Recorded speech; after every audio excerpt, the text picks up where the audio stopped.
I'm going to start with the Pledge of Allegiance.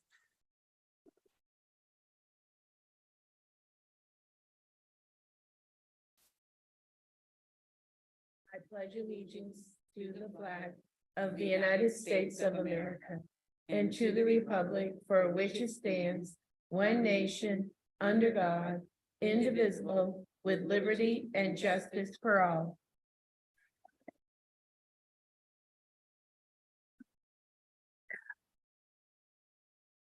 I want to welcome everyone, and we're going to start with audience introductions. I'll start in the left, please. Thank you.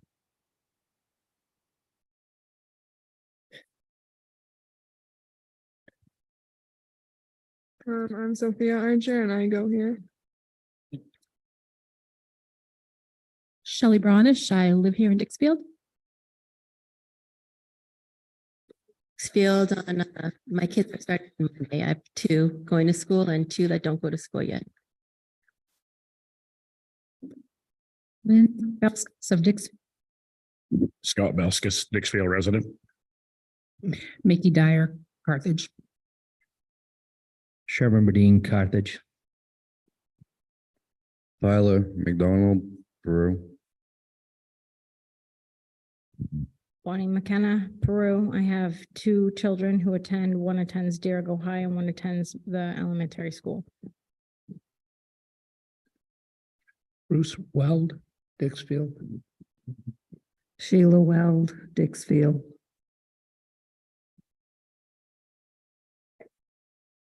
Carolyn Biot, I live in Peru. I teach here at Dirigo High School and the elementary school, and I have a son at the elementary school.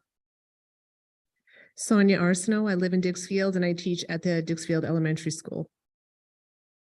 Kristen Arsenault and I work at Dirigo High School and Dirigo Middle School. Charlie Swan, principal of Dirigo Elementary School and resident of Dixfield. Thank you. All right, we have adjustments to the agenda and we don't have anyone online, correct, for voting. So could I have a motion to add the following? Bruce, and second? Second.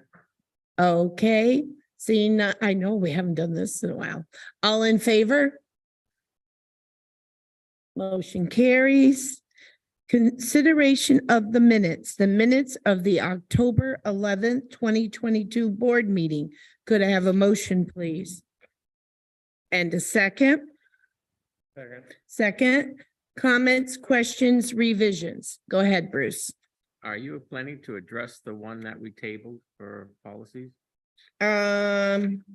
Next time, we haven't met yet, and the nurses asked for more time No, too. I'm talking cell phone one. Oh, the cell phone is still tabled and we weren't ready. We haven't met yet. Okay, So I'm planning to have, I don't know when the next board meeting is. 8th, we'll have a policy meeting before to review those 2 because we also have another one to review. All right, thank you, Bruce. Any other comments, questions, revisions? It's not on the agenda. It's in the minutes that that we would do a first reading, but the policy meeting hasn't met and we had more questions, and that way we can meet and look over the revisions. Yes, the other one, we're waiting on the nurses.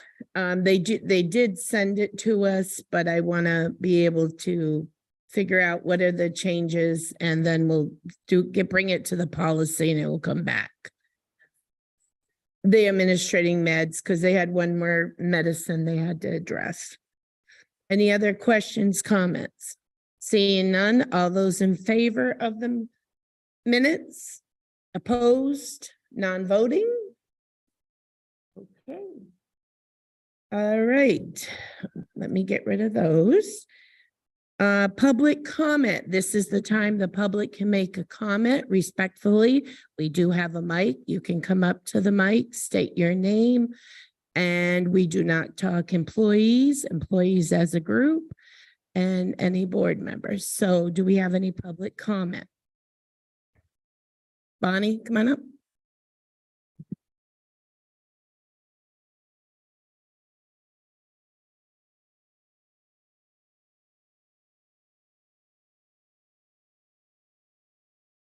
Is it on? Okay. Yeah. Okay, so, I'm here tonight for a number of reasons, but I really want to focus on two that really strike me, and I wanted to bring things to the attention of, people watching, taxpayers, parents. It was brought to my attention, I want to say about a month ago now, by my daughter who goes to school here. She's a senior, Lily. She came home and she said, "Mom, you're not gonna believe what's happening at school." And I said, "What?" And she's like, "There's these girls, they're going into the boys' bathroom." And I said, "What do you mean?" And she said, "There's girls going into the boys' bathroom." And I said, "Well, why would they do that? Why wouldn't they just use the girls' bathroom?" And she said, "Well, because they're just going into the boys' bathroom." I said, "That doesn't make any sense, Lily." I said, I was really blown away. I said, "I'm going to call the school.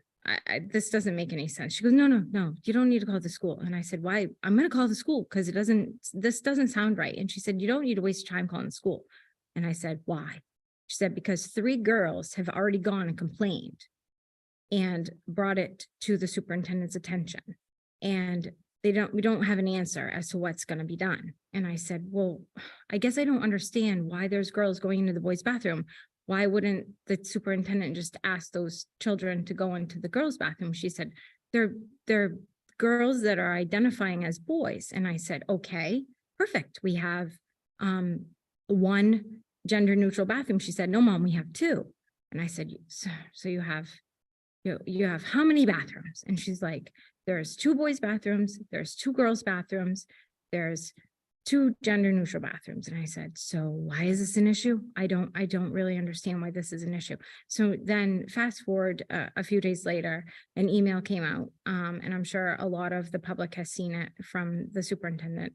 And it was addressing the resolve and the solution to the bathroom issue that everybody was talking about. And when I say everybody was talking about, everybody was and still is. In fact, I will say that my daughter came home from school today and told me that in science class today, she was in class and there were multiple children talking about this whole bathroom issue and how the school is going to be renovated and this and that, and all of this stuff's being talked about. And the teacher had enough and said, enough about the bathrooms. We're not talking about bathrooms anymore. We need to focus on what we're doing." Rightfully so. I completely understand that teacher's stance and how she was trying to gain the attention of her students again. My issue is this, many issues. I could go on for hours about this. If it is my understanding from reading the email that I have, and I left it in my pocketbook, it states that we're working, well, Pam states that she's thankfully working with, and it's abbreviated, but I'll just say the abbreviation stands for Outmain. I Googled it myself, and the little abbreviation, it was like GTSA or something, that stands for Outmain. So she's working with Outmain. And I think the custodians or the maintenance men and women that work for RSU 56 to come up with a solution to renovate our bathrooms. And I understand that this is something that the entire community is wondering about and talking about. And my questions are as this. First of all, they're going to be lengthy, and I understand that you probably can't answer them today, but I would expect that everybody, not just the people sitting here, everybody, all the public, anybody deserves to know if the school is being renovated, who holds the power to make that decision is my number one question. Who holds the decision to just say, we're going to renovate the school? Because most of the time when renovations take place or a school is in need of a new facility of any type, say the toilets are old and they're leaking, or the kitchen needs to be upgraded because OSHA says it's crap, or whatever the case may be, we have to vote for things typically. So I'm wondering if that's something that our community has to do. Do we need to hold a vote for this renovation? Where is the money coming from? If it's not coming out of our pockets as tax dollars, which our budget has already been voted on, where is it coming from? Is Outmain paying for it? If so, do we have the right to oppose that? If it is my understanding, and my daughter is not lying, in which case the same amount of bathrooms exist now that existed then, except I will say I was mistaken on the gender neutral bathrooms. I thought, because they are called single-use bathrooms, I always thought that they were just like when you go to Walmart and they're one toilet and one sink and you lock the door and you're in there by yourself.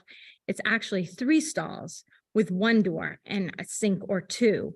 And it's because they were the smallest bathrooms in the school, is my understanding. So they made them the gender neutral bathrooms, which I honestly have no issue with at all. In fact, I think that they're really good for all staff and students for a multitude of reasons. I mean, a girl could be having their period and want their privacy. They could be constipated and just need an extra 10 minutes. They could have just gotten a call that somebody passed away and they need 10 minutes to just go in and have a private conversation.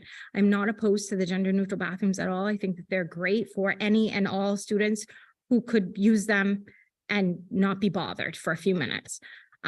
At this point, I would say that I honestly think that the gender neutral bathrooms would be my only choice as a student and as a faculty member, because it is my understanding that as of right now, we are being told that the law prohibits anybody from stopping a student or staff member from using a specific bathroom. You can't hold them from using whatever bathroom that they want to.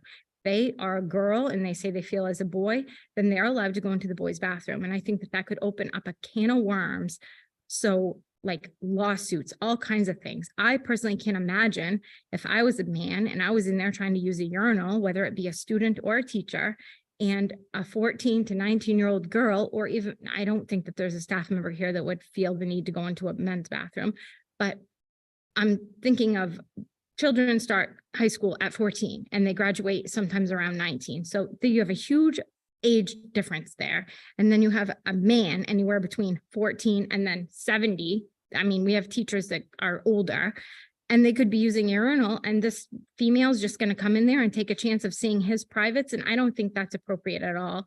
I've heard a lot of moms stand up and say, well, I don't want my daughter's, privacy being violated. I'm going to stand here right now. And I'm not kidding when I say this. This has nothing to do. I don't care what color you vote. I don't care if you're red, blue, green. I don't care if you have a boy, a girl, or a transgender child. Every single person in this school deserves privacy. And until the bathrooms are quote unquote renovated, in which case I would want to see a blueprint. I would want to see, what does this look like? My daughter tried to explain to me today what they would look like. Basically, she described it to me. I don't even know where she got this information, but the kids are talking about it. That you would walk into a room and there are just floor to ceiling stalls. And it's basically like one big bathroom is what I'm being told. And that it's just gender neutral. So it's boys, girls, adults, children, everybody's in there together.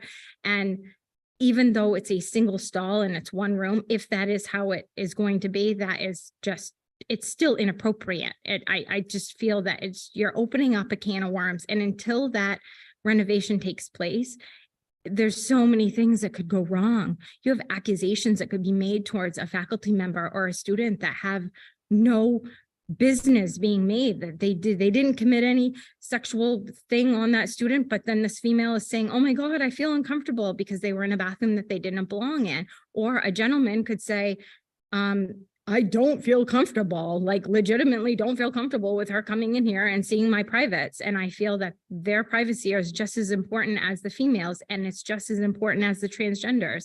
I don't know why this issue has even come to today. I don't know why it's an issue when I was in school. And then literally until like yesterday, and I'm being sarcastic with that, bathrooms were bathrooms, and boys went to the boys' room, girls went to the girls' room. We went an extra step to make everybody feel comfortable and make everybody have a place in the school to be able to go use the bathroom. And that still isn't enough. And I don't understand what's going on and where we draw the line. Where do we draw the line? Do we draw the line when a case comes upon Dirigo High, like it happened in Virginia, where a female gets raped because a boy wears a skirt into a bathroom and then rapes her? Because that, I'm not saying that sarcastically, that happened in Virginia. Virginia's not that far away. It happened.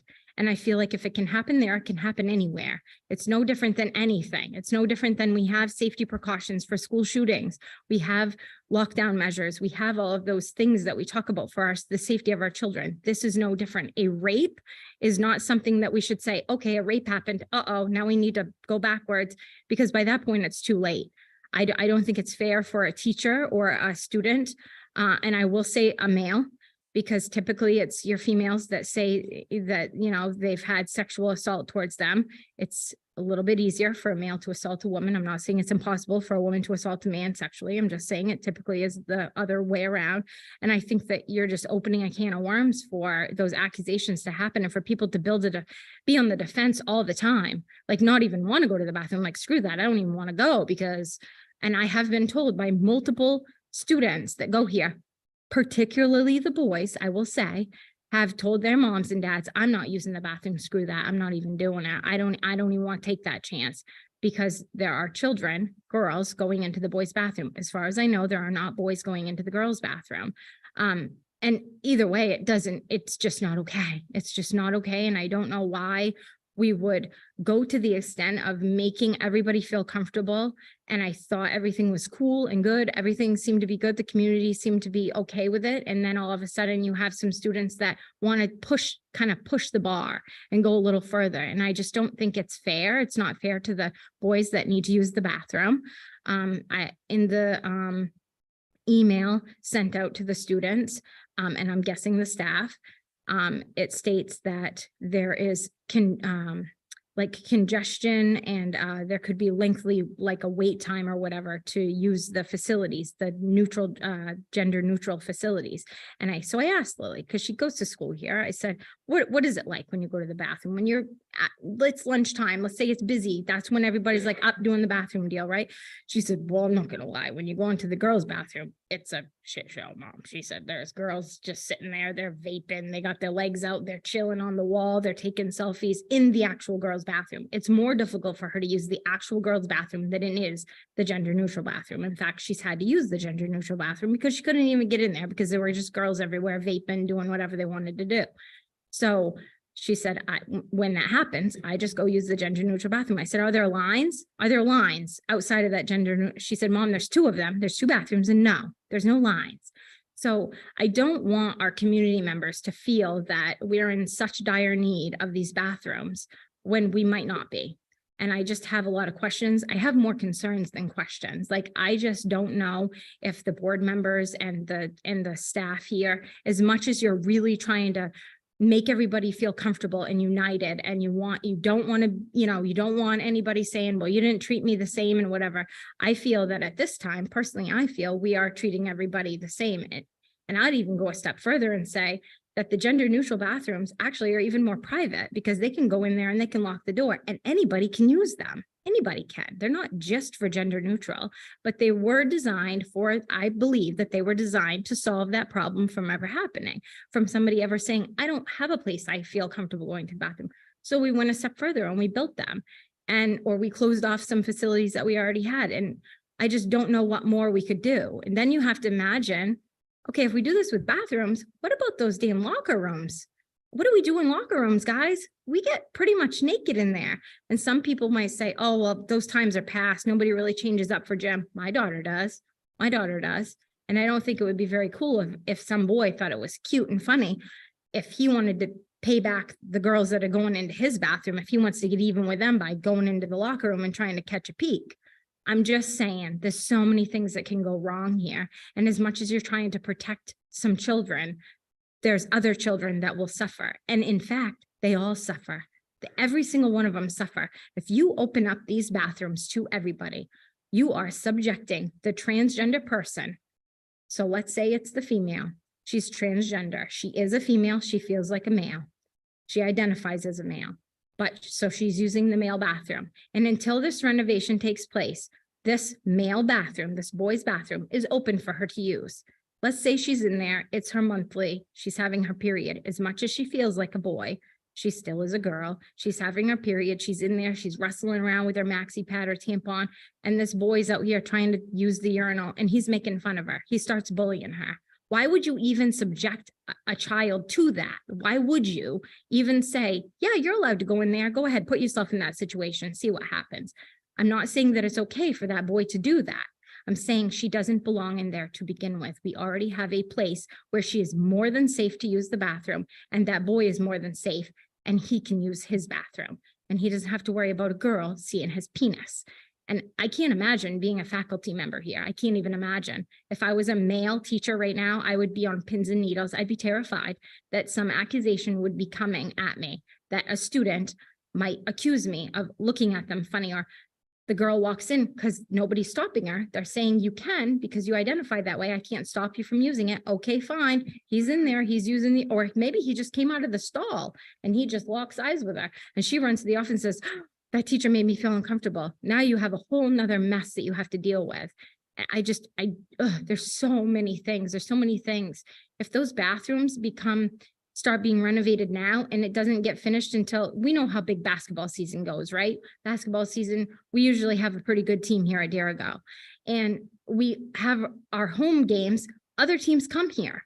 So now we have bathrooms in the halls where you've told your students that they can use whatever bathroom they want. Those students are here watching those games, and some guy traveled from some other town. He has no idea of this, and he's in there just using the urinal, minding his own business, and some little girl comes walking in on him. Now, that's not cool. You just subject the public to accusations that could be made. You're not just not protecting our children. Now you're not even protecting our public that's just here to watch their grandson or their son play ball. So there's so many. I could go on and on and on. And I honestly don't know if any of these things have even come to mind when we're thinking about how we're trying to make a group of people feel comfortable. I get it. I really do. I get it. I've been labeled and called all kinds of things. That's okay. You can call me those. I promise you that at the end of the day, you are not helping a transgender person by letting them go into a bathroom that they don't belong in, because their parts are different and different things happen, and they will be bullied. They will be made fun of. They could get in fist fights.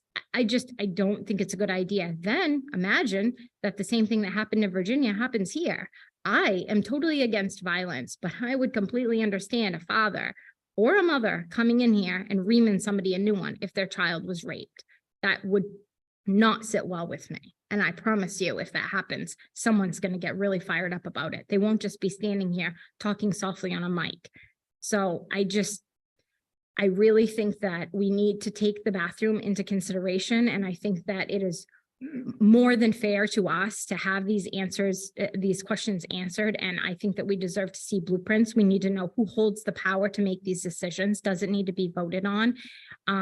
If so, when does that happen? What is the process? What do the blueprints look like? How many stalls? I know that the capacity of a building, depending on how many people in it, we have to have so many facilities. We have to have so many toilets and sinks, depending on, I know I've worked in big places before. I know how it all goes. So if this place, based on the capacity, has to have this many facilities, when we're locked down, when I say lockdown, I mean when we're like doing our renovation and we don't have them all open, are we up to code?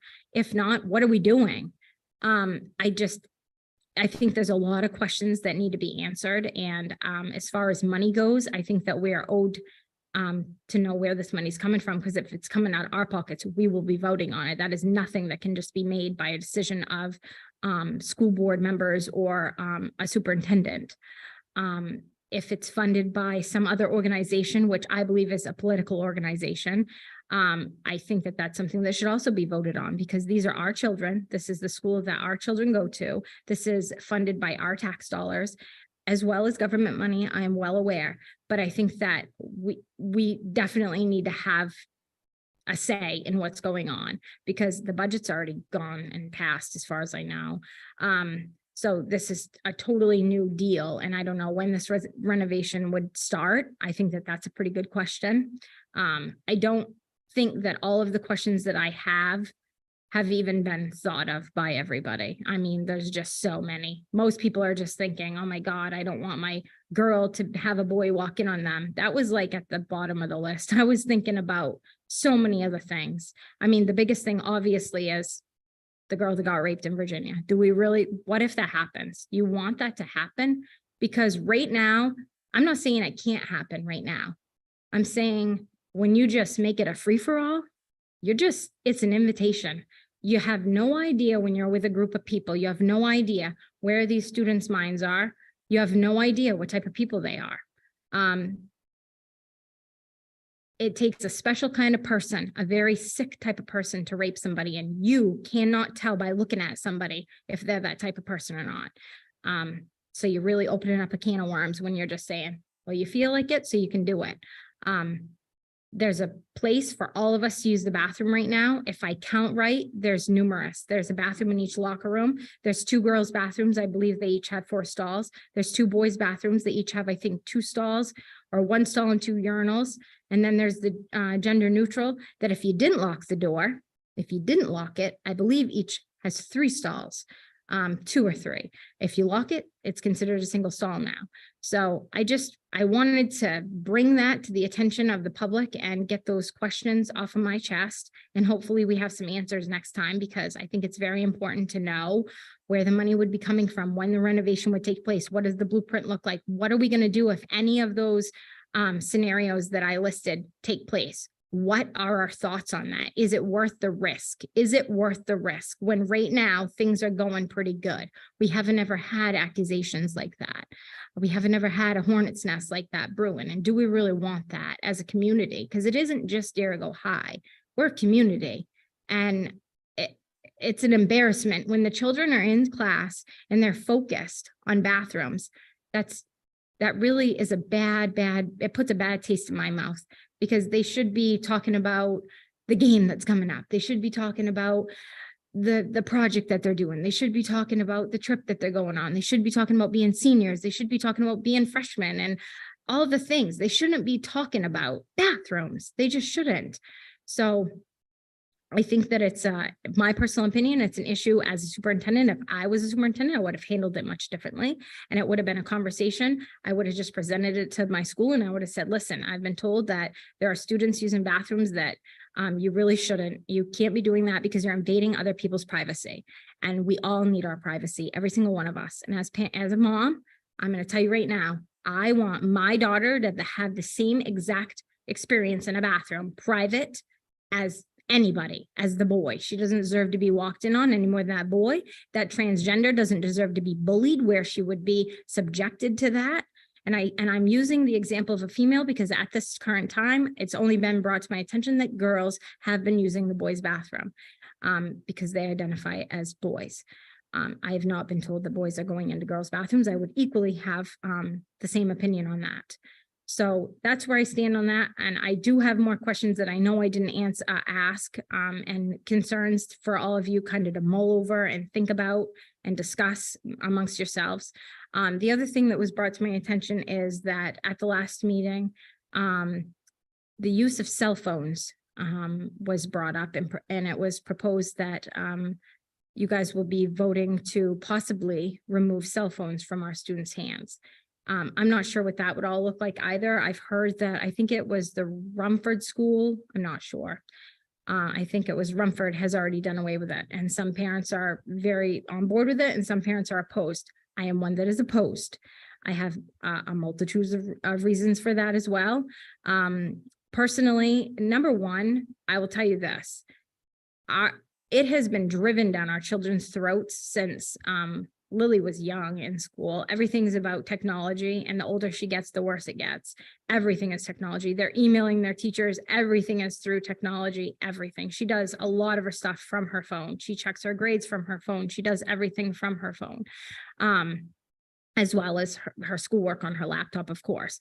But I don't think that you should be taking a student's phone that they literally are using to communicate with their parents and their teachers, for that matter. Second of all, the school and nobody in the school has paid $1,200 for that phone. I paid for the phone for my kid, and she has it for all kinds of reasons. Number one, I'm her mother, and I want her to have it for her own protection.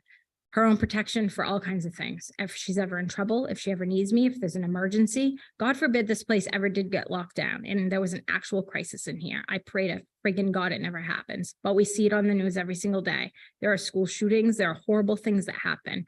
I am that mother that tells my kid, if you survive, you need to call me. I'm be outside those goddamn doors and I'm be getting you. And I'll cry just thinking about it. I'm not the mom that says, sit in the corner, do what they say. No, I'm like, kick that window out. I'm coming for you. So I think that they need their phones for just in case purposes. They deserve to have it because if it's an issue for them, they will get it taken away. by the teacher. So if it's being presented to the public and to the board that they shouldn't have their phones because it causes drama or it's a distraction or something of that sort, I can tell you right now, I went to school for a lot of years and there were a lot of things that were a distraction. Cell phones weren't a thing because I'm old and cell phones weren't a thing when I was young, but there were other things. And whatever that thing was that was distracting that student got talked to. Not everybody got in trouble. Not everybody got punished. That child did. And we need to go back to those times where we're holding that person accountable for their actions. Not everybody's in the same pool. Everybody loses their phone because it seems to be a distraction. I know that personally, as a mom, I did all my communicating with my youngest child through the last, not this year, but through the last, she started in pre-K. So pre-K, kindergarten first, 3 years of her school, I did all my communicating right through Messenger. Her teachers all had Facebook groups and all of that. My little one does not have a cell phone, but the teacher did. And I mean, I could text her in the middle of a day. And when she was able to see it on her break or whenever she was able to, she would get right back to me. She was able to videotape assemblies for me when I was unable to be there because I was sick or I had other arrangements that I had to be at. Sophie was getting an award. She was able to videotape that for me and send that to me. So there are reasons if the teachers and the faculty do their communicating to the students or to the students' parents through their phones, I don't see any reason why the children can't have their phones. If it is an issue and the child is being a jerk about it and they won't shut their phone off and they're on TikTok and they're doing whatever they're doing, then that's an issue that you take up with that child. I don't think it's fair to punish an entire student body because of some children that are doing things that are wrong. We have certain rules in place for their safety, period. You know, we don't allow weapons on the school. We're not supposed to have cigarettes. We know that kids are vaping here. We in fact have a dispensary for them to put their empty vapes in. That's a whole nother discussion for a whole nother time that I don't agree with.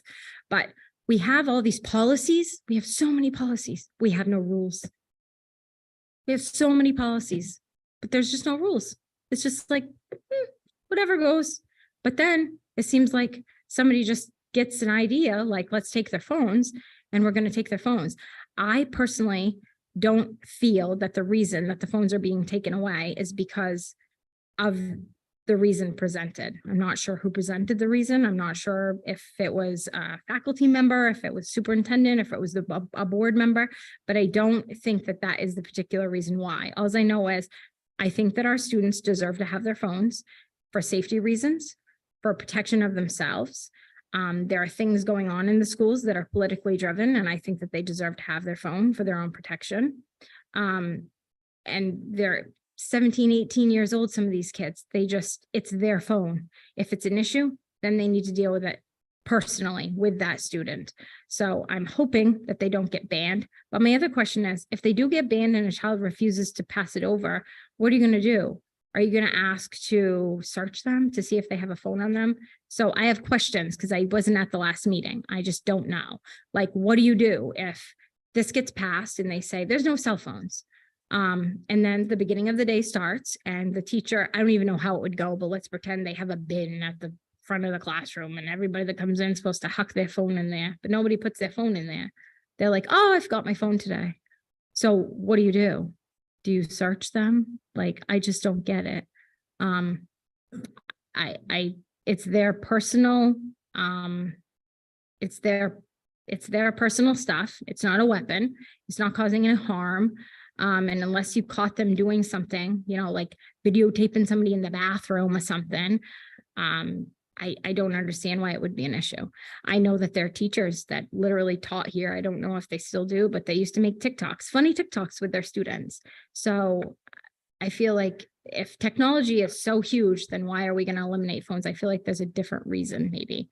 So those are the things that I really wanted to talk about because I'm really more concerned personally. I'm really more concerned about the bathroom issue because that really affects everybody, including the public. Like until these bathrooms are quote unquote renovated, I don't know how we would get it under control and keep accusations from flying towards people that never asked for it and didn't sign up for it. So that's that. Oh, sorry. Thank you.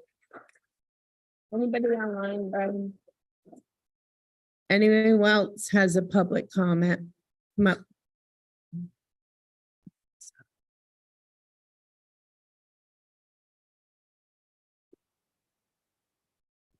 Scott Belskis, Dixfield. Is there a packet for curriculum that guides the teachers that's available for the public? Do you have anything? Is it- The curriculum, Right. the right. curriculum is online. Online. Jason, can you? It's online? Yeah. So we can go to the website and look at it? Yep. Okay, good. Okay, thank you. Yeah. Next thing is, at the first assembly, Pam had made some comments about the. All people- right. We can't talk about Right. specific people. You know that. Okay. So you're That- talking about an I'll move on to employee. I'll move on to something else. Okay, The thank you. Bathrooms, this has been a legal debate. Is that how I'm understanding it? You have talked to the lawyers and they say that this is legal. You have to change the bathrooms around. The legal that we were advised is that any person who identifies as transgender, as a which gender they identify as, we do not have the right to tell them they can't use a bathroom. That they Any choose. bathroom at all. Correct. All right. Well, that was kind of where I was going with that. That's what you were advised. That what we were advised, that is the law. That is not something we made up, but that was the Yep. law. Okay. Well, that was. And I'm assuming, I may be wrong, it's federal. Mhm. Am I right on that? It's federal law. Well, I've read the executive order and that's why I was questioning where that come from. Your lawyer told you. I'm Correct, looking at because that, we asked that it was what is, that way. because we had put in the transgender and Yep. then when we were told that if a person, whatever they identify as their gender, that they have the right, we can't Okay, well, refuse them. and this is where I'm going with this question is they can use any bathroom they want. Except we do have separate bathrooms for employees. Right, Yeah. but where in it does it say that you have to change the bathrooms around? It doesn't say, but it says it was to that, if the person wants to come in, Mhm. they have the right to use that Well, bathroom. correct. I agree with that. I understand what you're saying, Yes. but it does not say you have to change all the bathrooms. No, it around. does not say that we have to renovate. Hmm. But when it was brought, I'm trying to remember, gosh, the attention, there was an issue that people felt uncomfortable. Mhm. We were trying to think of a solution that would make everybody comfortable. Okay, well, in retrospect of the whole thing, it's making people uncomfortable no matter what you do to it. Correct. So it's, yeah. All right, the cell phone thing, I honestly agree that during class time, it should be set aside in a box, not in a student's possession. You know, but I also feel the teacher in the class should be setting an example by not having theirs out as well.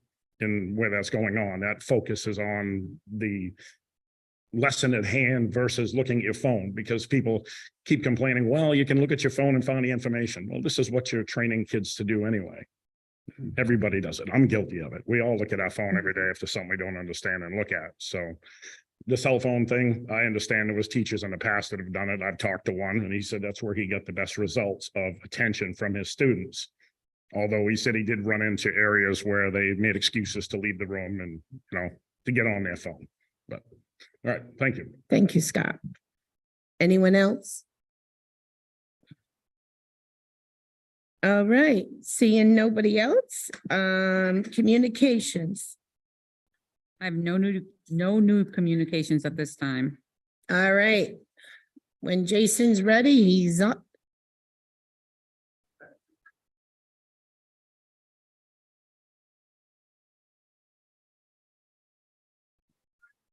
I am going to be on there. Yep. Give me 1 second. And this, and this. And Brian, should I share with you? Yeah, I should share it with you rather than I screencast, right? No, I'm going to share it with you because you are better than I.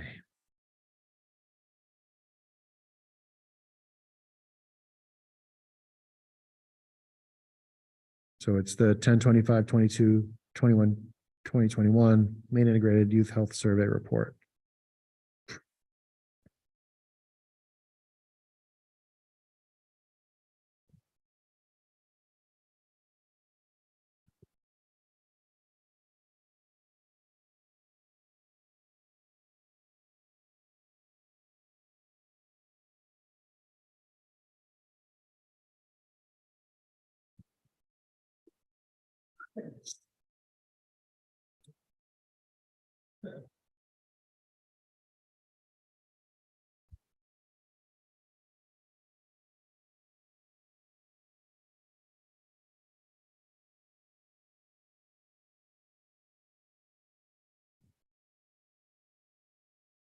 So Brian, as I'm going, do I just say next slide?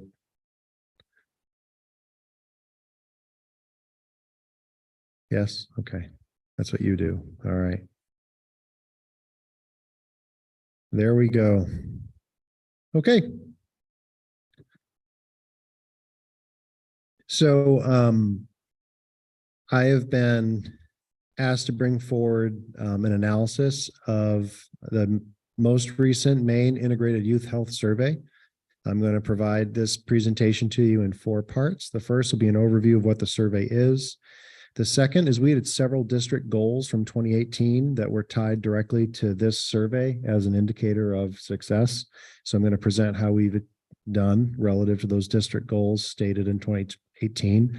I'm then going to provide some general population info and then emphasize for you the ways in which our students came across as having statistically significant differences from the state average.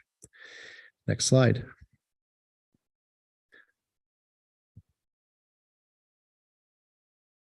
So what is the Maine Integrated Youth Health Survey? The Maine Integrated Youth Health Survey began in 2009 and has been offered typically every other February since then.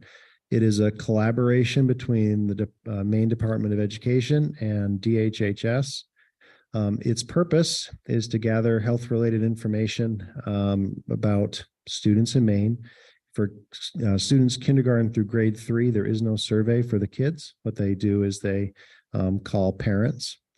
And then grades 5, 6 have one particular version of the survey. Grades 7, 8 have a particular version of the survey. And grades 9 through 12 have a particular version of the survey that they take. Then so when the state rolls us out every year, there are steps and procedures that school districts have to follow. And part of that is an opt-out letter that is sent home in advance to the families of students who are eligible to take the survey, because if they don't want to take the survey, they don't have to. Please click the button. All right, district goals. So there are 2 district goals from 2018 that the My House data relates to. Click. One of our goals in 2018 was, quote, by the next Maine Integrated Youth Health Survey data point, 90% of students will report that they feel safe at school. And that's from June 2018. Next slide, please. Hope you drew on it.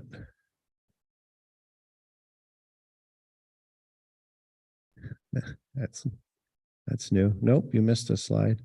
You missed another slide. Go back again, please.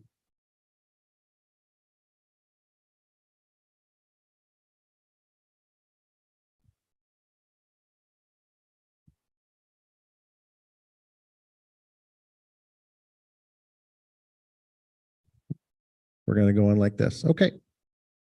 So one of the questions on the Maine Integrated Youth Health Survey squarely is used for our goal. And the question is, do you agree or disagree with the following statement? I feel safe at my school. And so you can see what I did is I went back to right prior to the 2018 goal setting, and I pulled the data from our schools at each grade span, as well as the state at each grade span. And it's hard to analyze a chart very quickly, but what I will point out is that in 2021, fall of 2021, 93 point, I can't see it from here, 9% of students in the 5-6 grade range said they felt safe at school, 93% in the 7-8 range, and 90.7% at the high school range, which is a pretty dramatic increase, especially at the high school level from where we were at 76% back in 2017. So I feel as though this is a positive that we have attained one of our goals as measured by what we said we were going to measure it by. On the next slide. I like charts. I mean, I like graphs more than charts. So what I did is I took the average of the 7th and 8th grade and then the 9th through 12th grade responses and created a graphic representation of what happened over time. So you can see starting in 2017, there's a big gap. The blue line is year ago as always. Red line would be the state average. There's a really big gap there, 7-12, and then over time we have increased. The state decreased and then has recovered somewhat. So in this area, it's pretty exciting to me to think that, you know, that all the work we've done with Alice, the drills that we've run, that students do feel safer with those protocols in place, or at least they reported to in the fall of 2021. The second question from our district goals in 2018 was by 2024, 90% of students will report that their school and community cares about them, as evidenced on the My House survey. There is no single question that addresses this, but there are two questions that I think get at two parts of it. Next slide, please. One of those questions is, do you agree or disagree that at least one of your teachers really cares and gives you help and support when you need it? And you can again see over the years at the different grade spans, the number of students who answered agree or strongly agree. 92.5% at the 5-6 grade level, 81.9 at the 7-8 level, 78.9 at the 9-12 level. And when I first previewed this data with the A team, we all kind of went, it should be 100%. And it's hard to be satisfied with a figure that ranges around 80 to 90. However, what I will tell you is that we exceeded the state average in every grade span in terms of the number of students who reported on that particular day that they felt that way. And that when I look back, because it goes back to 2009, this is a question that really matters to me as a principal. So I did look back at previous years. Our numbers are not, it's not like 15 years ago was the good old days and we had 100%. Like these numbers are good numbers for us over time in the Dirigo schools. So that felt positive. You can click the button, please. We're not quite to 90%. You can see again what happened to the state average over time. It actually fell since 2017, whereas the Dirigo schools overall have increased, and we are beginning to approach what our ultimate goal was for that one. Next slide. Then the other question that fits under that larger goal question is, do you agree or disagree that in your community, you feel like you matter to people? This is not a question that's on the 5-6 survey. That's why it says ND. That means no data. And the 7-8 level this time around, 52.3% said that they feel that they matter to the community. And at the high school, it was very similar. 52.6% feel like they matter to the community.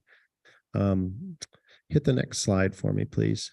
So what you can see has happened since 2017.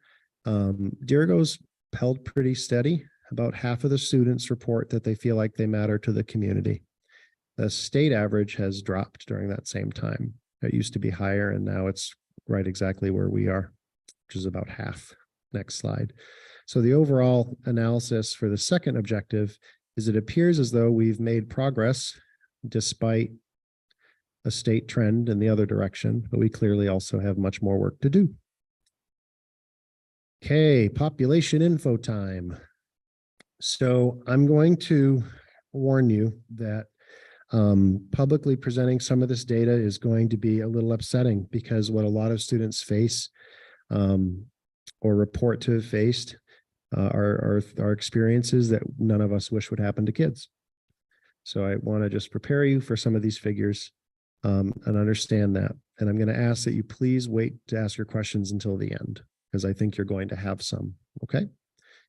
All right. Next slide. What I did, methodology, This is a huge survey, right? I chose 10 questions and then I'm presenting them to you in the order they exist on the survey. I chose the high school for the focus of this part of the presentation because the high school students, being more mature, are asked more in-depth questions. Some of these questions are also asked to the younger grades, but many of them are not. So this is to give a little bit of a snapshot. So 10 questions. Question number 3, students who reported having a body mass index at or above the 85th percentile, which my doctor has told me is overweight or obese. Year ago was 39.6%. The main average was 30.9, but I want to point out that it's gray. Anytime one of my rows is gray or white, it means that we did not fall. It's not a statistically significant difference. Okay. And to have a statistically significant difference between two data points, it has to do with standard deviation. It's not just, oh, this number's big, this number's small. There's more math behind it than that. If you see a blue bar, that means it's an answer in which we are different from the state in a statistically significant way. Question number 5, students reported that a language other than English is spoken most often at home. 2.6 of the students at Dirigo High School, 4.6 statewide. Question number 6, students who reported that they were best described as gay or lesbian, bisexual, or some other way. 17.2% of the students at Dirigo High School in the fall of 2021 reported that described them. 21.2% statewide. Again, that's not statistically significantly different. Question number 10, this is where they start getting really hard to read. Students who reported that they have experienced forced sexual contact at some point in their lifetime. 18.2% of the students at Dirigo High School who took this survey reported that they have. 14.2% statewide. And statistically, those are not significantly different figures. So that's apparently typical. Question 12, students who have reported to have experienced violence or threat of violence at home so bad that it made them want to leave home. The students at Dirigo High School, 19.4% of them reported that last fall that's how they felt or have felt once. The state average is 20.5%. So far, students are fairly typical of the state average, even in these upsetting ways. Question 13, students who reported to have been bullied at school in the past 12 months. Dirigo High School was 15.9%, which is less than Maine's average, which was 23.4%, but still not a big enough difference with the standard deviation to qualify as statistically significant. Question 15, students who have reported to have experienced offensive racial comments or attacks at school.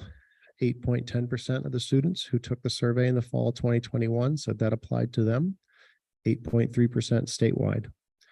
Question 19, students who reported to have considered attempting suicide in the past 12 months.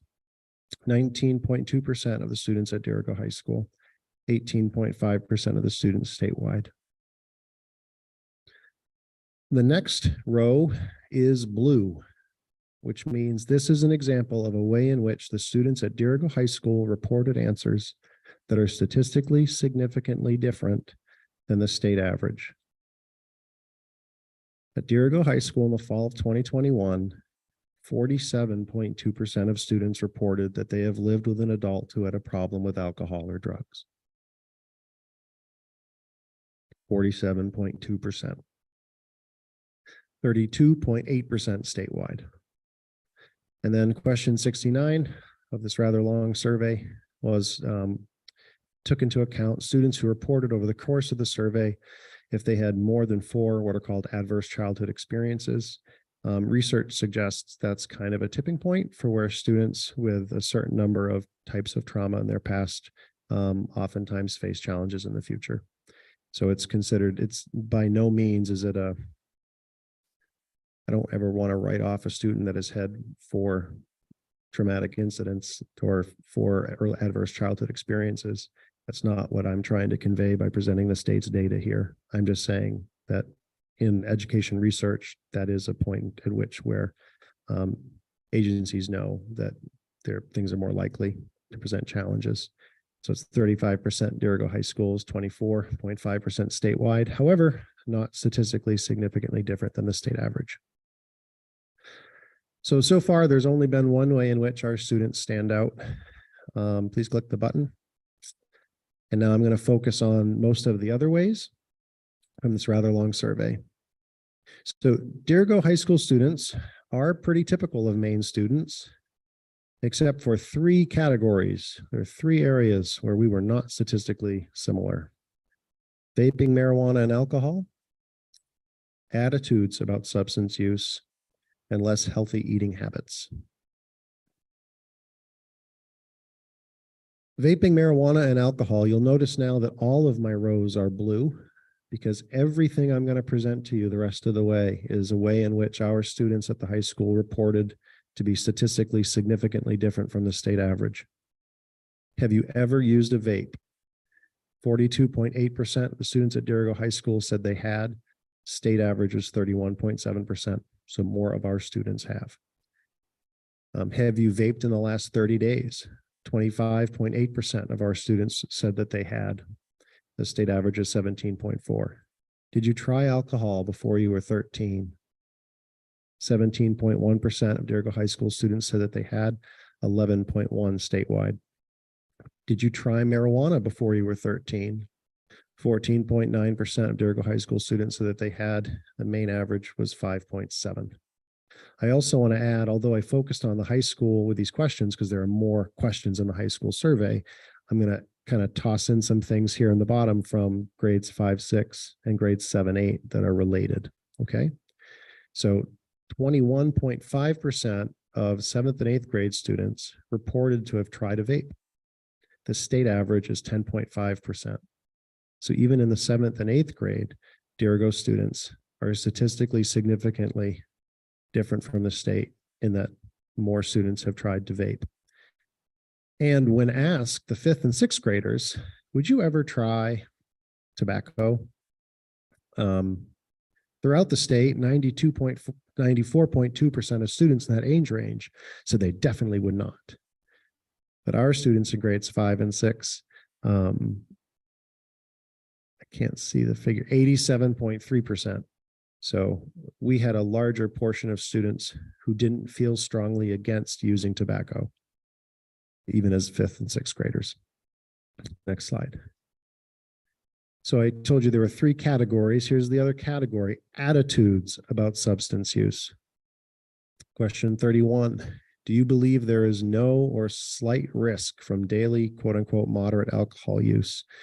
The survey clarifies 1 or 2 drinks every day. 46.4% of students at Deergo High School saw no problem with that. The state average is 37.7. So more students here than at the state level see little to no risk with regular alcohol use. And do you believe that there is no or slight risk from weekly marijuana use? That was 1 or 2 times a week. At Deergo, 74.7% of students saw no problem with that. The state average was 65.1. There were similar questions that were asked to grades 7 through 8 and 5 through 6. They weren't always statistically significant in their difference from the state, but the general trend continued that there seemed to be more relaxed attitudes and less concern about frequent use of marijuana and alcohol. Next slide. And less healthy eating habits. 60.3% of students at Deergo High School say that they eat less than 1 daily serving of fruit, and 69.5% say they eat less than 1 daily serving of vegetables.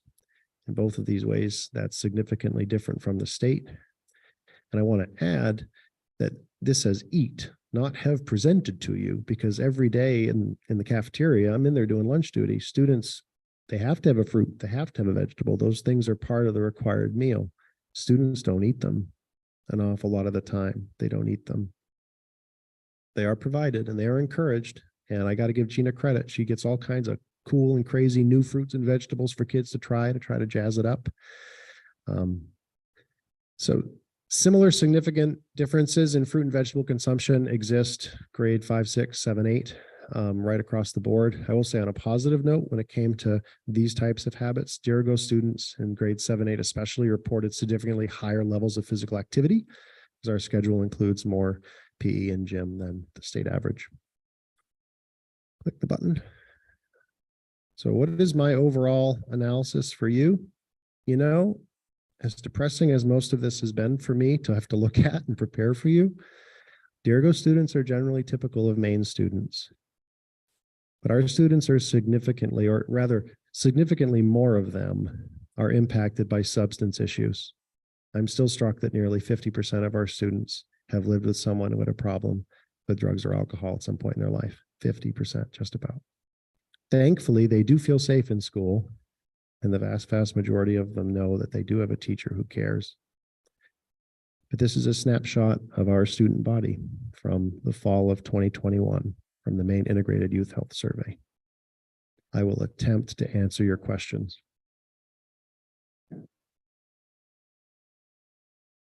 All right, who has a question? Bruce? You always have.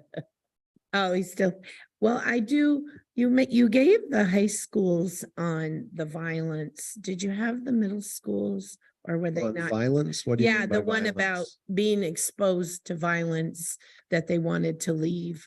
I don't believe that question was That one asked isn't for the 7, 8, middle. 5, 6. Okay. I can check. Okay, To be clear, there are like 70 questions, and I looked Okay. at 3 different grade spans over 3 different years. So I tried to digest a lot of spreadsheets. and the question about the exposure to someone who abuses alcohol I or did not see that that question. on that the middle wasn't school for the survey. younger grade at I all, will or check again, but I did Okay. not see that. They ask harder hitting questions to the high for school high school kids. kids? Okay, Mhm. go ahead, Liz? Liz. On the one about alcohol use, so it was high at home, but does that take into consideration someone that's already going to AA or something like that? I mean, you can ask a child Yeah, at home, have you been exposed to, somebody who's an alcoholic or alcohol abuse?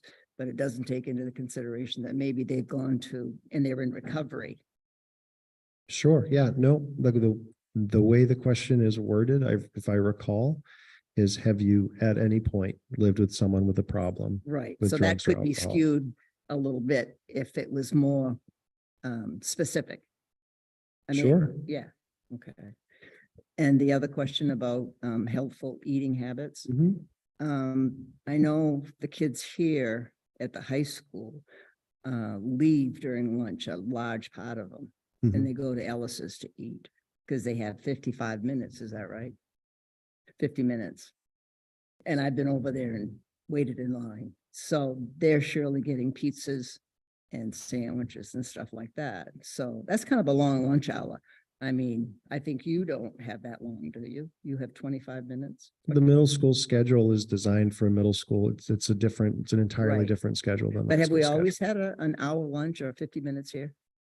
That's something new since the pandemic maybe or whatever? It started in the pandemic, yes, Yeah. and backed by research with high school students needing to have a mental break during the middle of the day. So Well, that's now- why we added it in there. Now that we're back to normal, going back to like a normal 25 minutes, they might be more likely to eat some of the stuff that they could get here, which would be healthier. Maybe. I don't think it's my place to debate. Well, with no, you. but I'm just saying that I'm throwing that in as a possibility. I will acknowledge that grades 5 and 6 and grades 7 and 8 were also statistically significantly So lower than it's the the state same at the high average. school as it is the middle school, basically. When it came to the consumption of fruit and vegetables, regardless of grade span, 5, 6, 7, 8, or 9, 12, the Dirigo schools had significantly less consumption on a daily basis than was state average.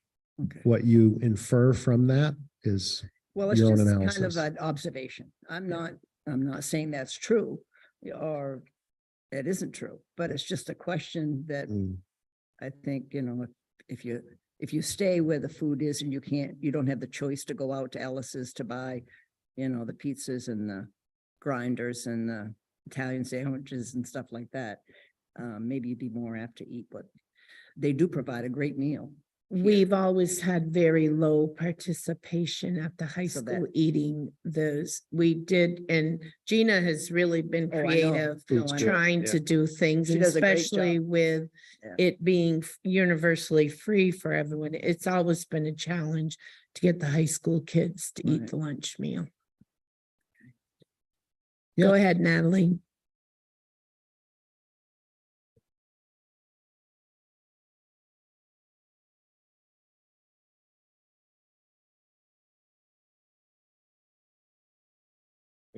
Okay, two questions for you, Jason. Mhm. First one, is there a regional analysis of this?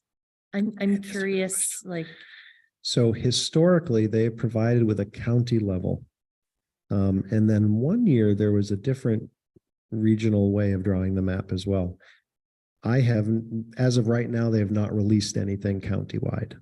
But okay, I and I'm not completely, saying that that makes the data look any better at all. I'm just curious, like, looking at state numbers, I'm curious when you break that down a little further, what that looks like. me too. And then I guess my other one is, now that we've dissected the data, Mm, what's the next step? Sorry, that's, I have not prepared that presentation. okay.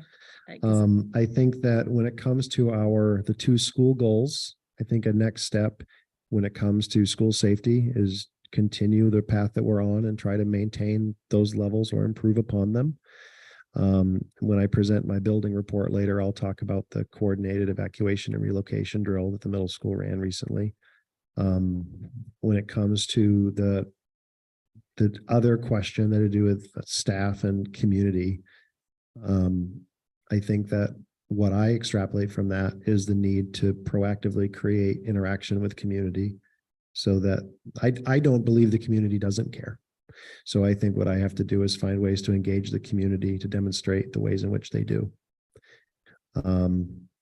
And for some of the other statistics, I think it just speaks to the importance of maintaining the social work services we have in all three buildings, that a lot of these trends are bigger than a year ago. What causes these trends is bigger than a year ago, but it's really important that we have things in place to serve the needs of these kids. And should we face lean financial years, we can't treat some of these things like luxuries. They're not luxuries. When roughly 20% of your kids have considered suicide in the last year, having a social worker is not a luxury. It's something you have to defend. That's my opinion. So in some ways it informs next steps, but I don't have an action plan in hand yet. Yeah, I think when we get there, that would be an interesting presentation, I think, for this group, because we've talked about our district goals and visions and things, but two of the goals directly linked to the data, so that we've seen the data. Like, it's not that you relax on areas and say, oh, look, like we hit our goal, yay us, but I think there are other areas that probably 6 years ago or 4 years ago weren't maybe on our radar. It was we had a quarter of our kids that didn't feel safe at school, and that was shocking and horrible. And it was, okay, what are the steps that can be taken? We've gotten there, and you don't relax, but now what are the areas that we're really disappointed with and frustrated with, and what action steps could be taken? I think that should be reviewed. So. Thank you. Oh, sorry, Joe. When it comes to the data about substance use, Mhm.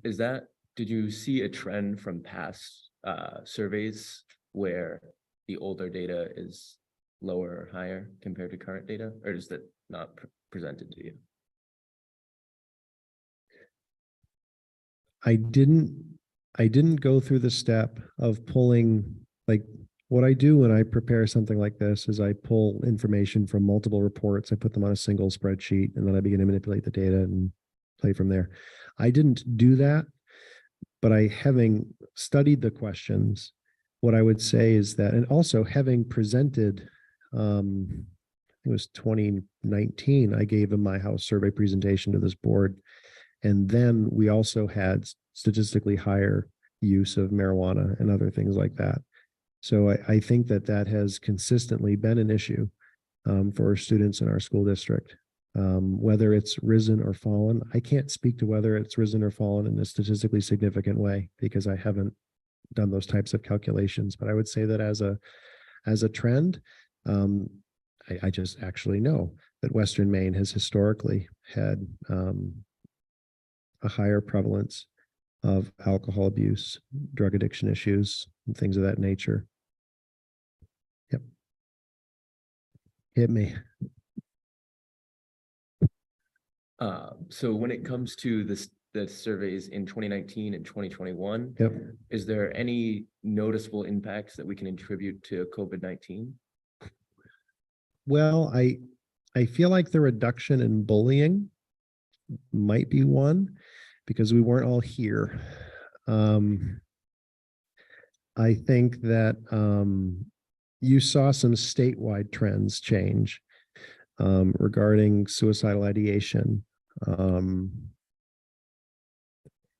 I didn't study the statewide trend on substance abuse, but perhaps there were some questions specifically about how COVID affected the high school experience. I didn't present those.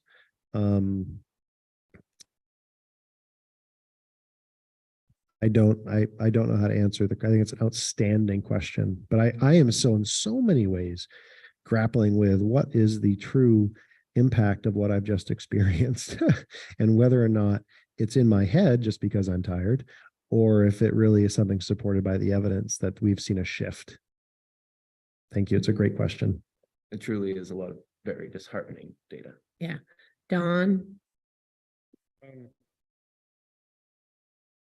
How accurate do you think the survey actually was? A great question. The question was, how accurate do I think the survey is? So I think that the survey is conducted in a way that is consistent with how a quality and valid survey would be conducted. I mean, the percentages, when it tells you whether or not the difference between you and the state matters, like it's done with confidence intervals, it's all done mathematically correct. I think another tricky part, though, is a lot of these types of questions are self-reporting perception questions, right? Whether or not a person feels safe is not the same thing as has something happened to you or not. And so sometimes with perception data, you have to take it with a grain of salt. And I think the community question is a great example of that, right? Like half the students say they feel like the community does care about them, half say that they don't. Well, what does that mean? That means only what it says it means, which is on one day in the fall of 2021, that's how half the kids say they felt. And we're kind of limited to use that perception data and make decisions. And we would hope to see movement, right, in the right direction. And I think we're capable of it. But I don't take any single point of data and value or devalue myself or my school. I take it as part of a larger picture. I don't know if that helped. You asked me my opinion. So Well, yeah, no, because I'm just thinking that sometimes anybody that takes a survey might not be 100% truthful. So I think there's a big gray area.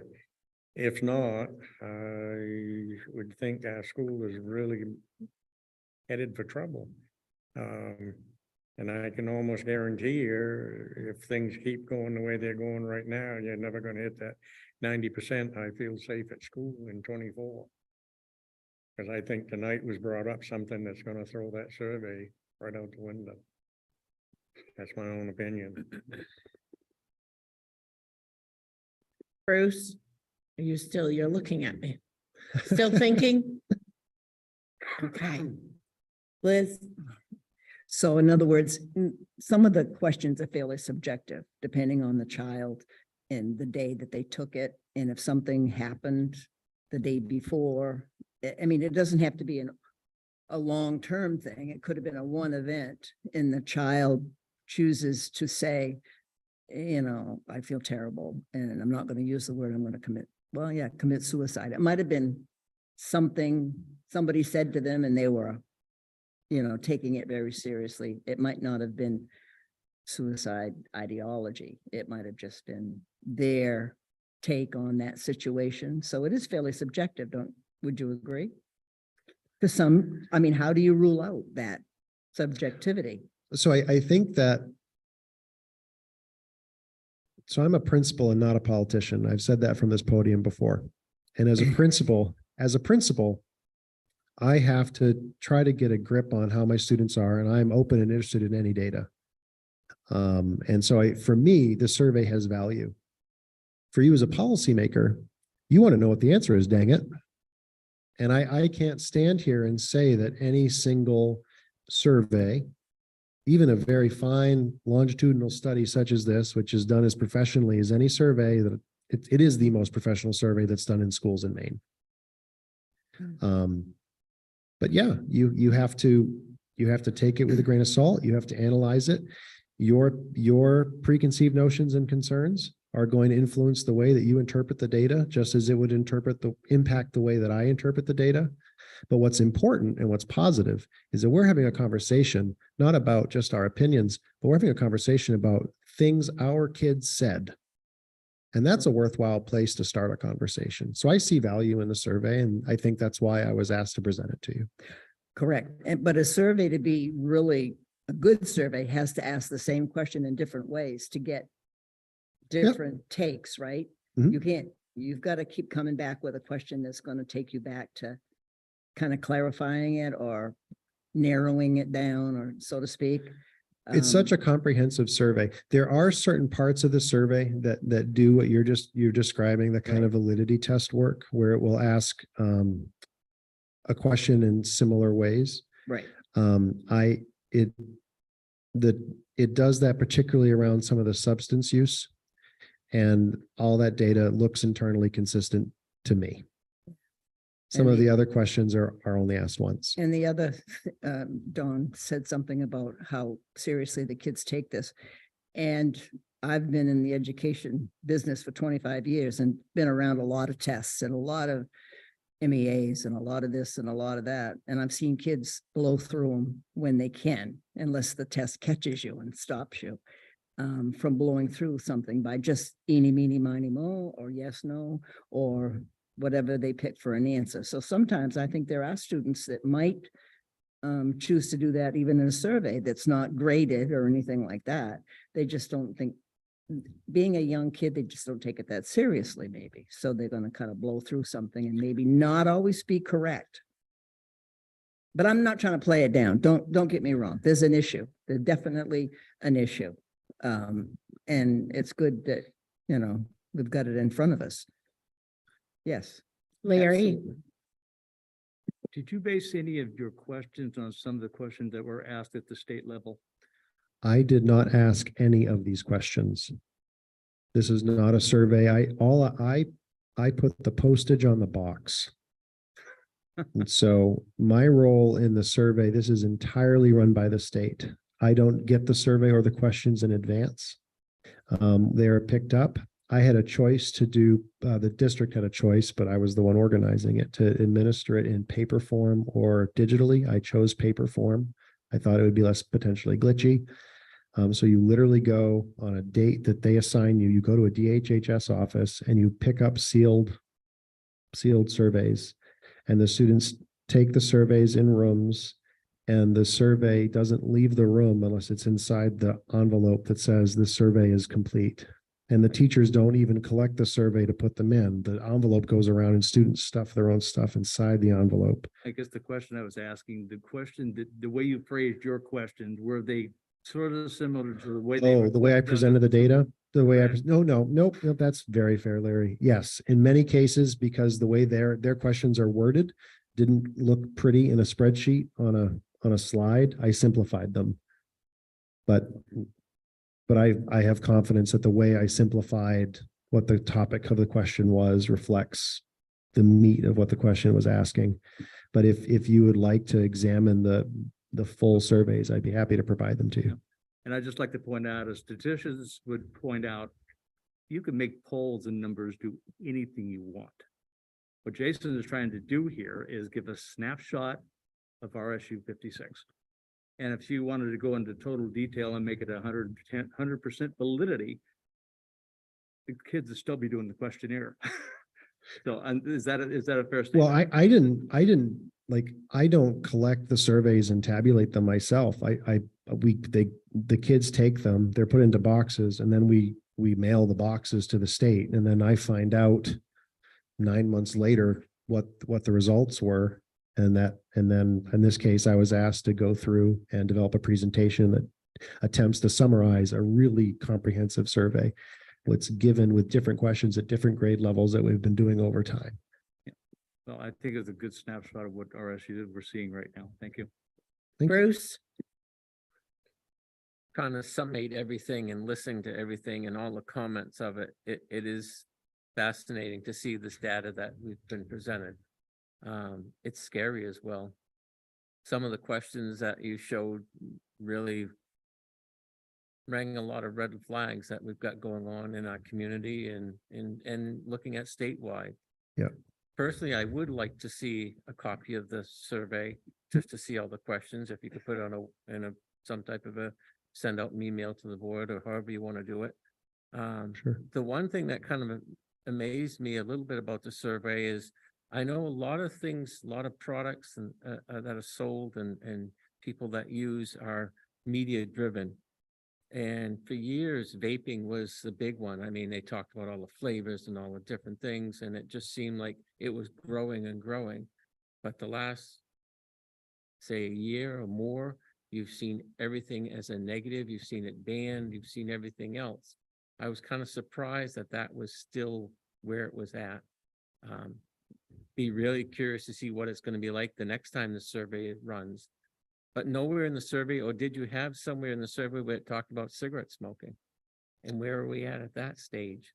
I mean, again, it was another thing that was media driven. I mean, I remember growing up as a child and seeing the person was cool smoking or whatever. And I mean, and you looked at the amount of parents and looked at the amount of people who were smokers to what you're seeing now. Yes, there's still quite a few people who smoke, but percentage wise, at least my observation is it's gone down.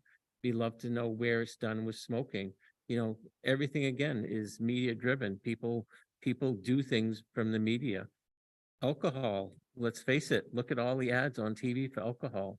Why wouldn't you want to try it?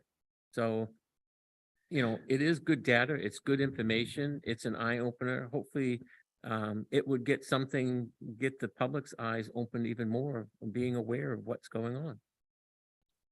In 2021 at Dirigo High School, 9.9% of students reported during the past 30 days that they had smoked a cigarette.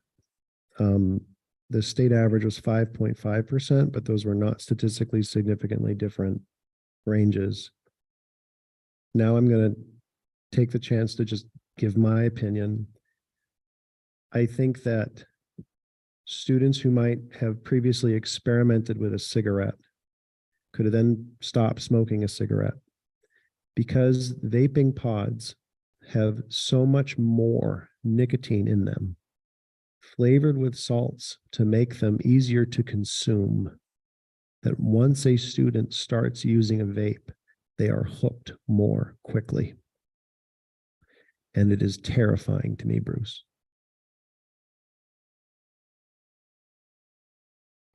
Do you have a question?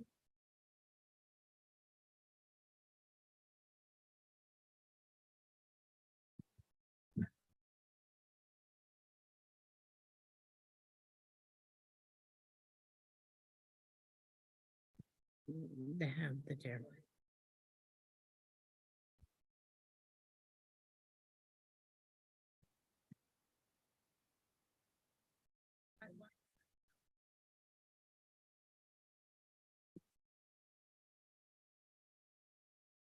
I do know when it went, it was because we didn't have an officer. There was no one to do it, and it was not funded. And I do remember when we had, now it's regionalized. We had the wellness money and the drug abuse, because I was on the committee and we really focused on alcohol and drug abuse and cigarettes and things. And when the funding went to a generalized regional thing, the mountain, what are they called? The River Valley Rising. the Rising. Healthy. So that kind of took the focus off. But I do agree, thinking, especially with the vaping, you know, yeah, they're hooked, but they're also ruining their lungs. Yeah. Very, very, because my niece did it and she stopped because she realized, and she's not in high school.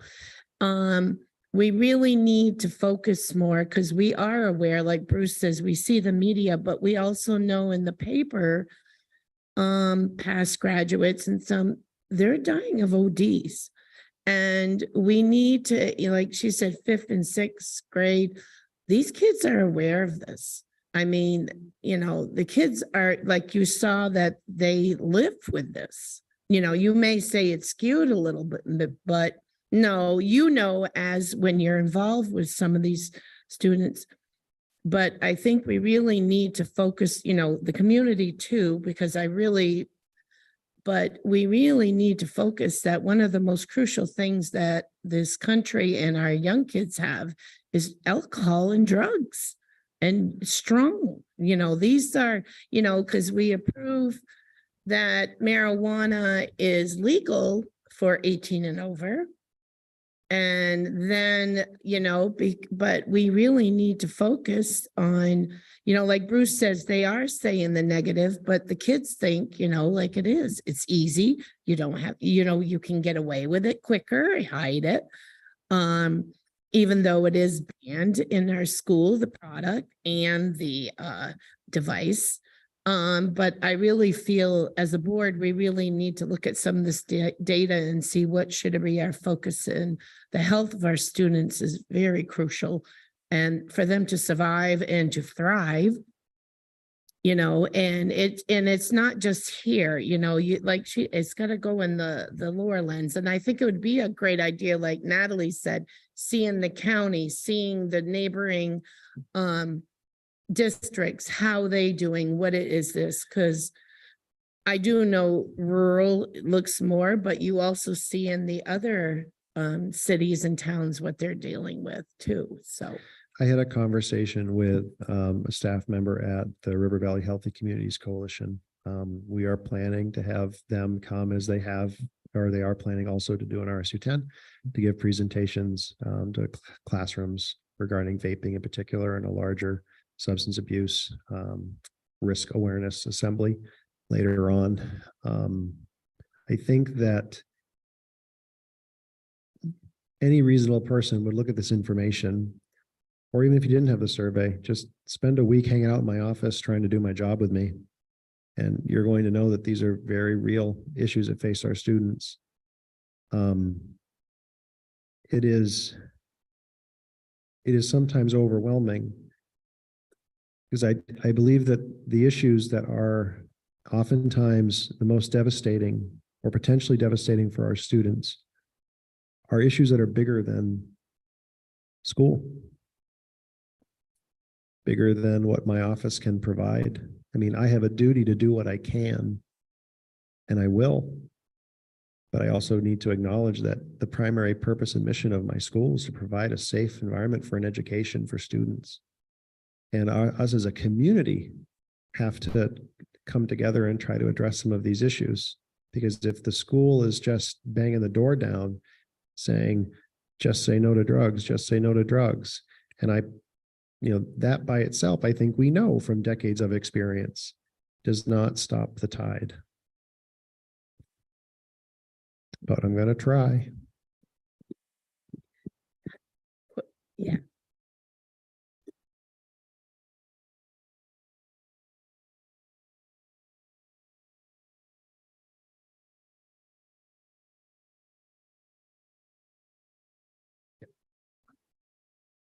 Yes.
That's a lot. And I'm not, yeah, I share it. I know you're not.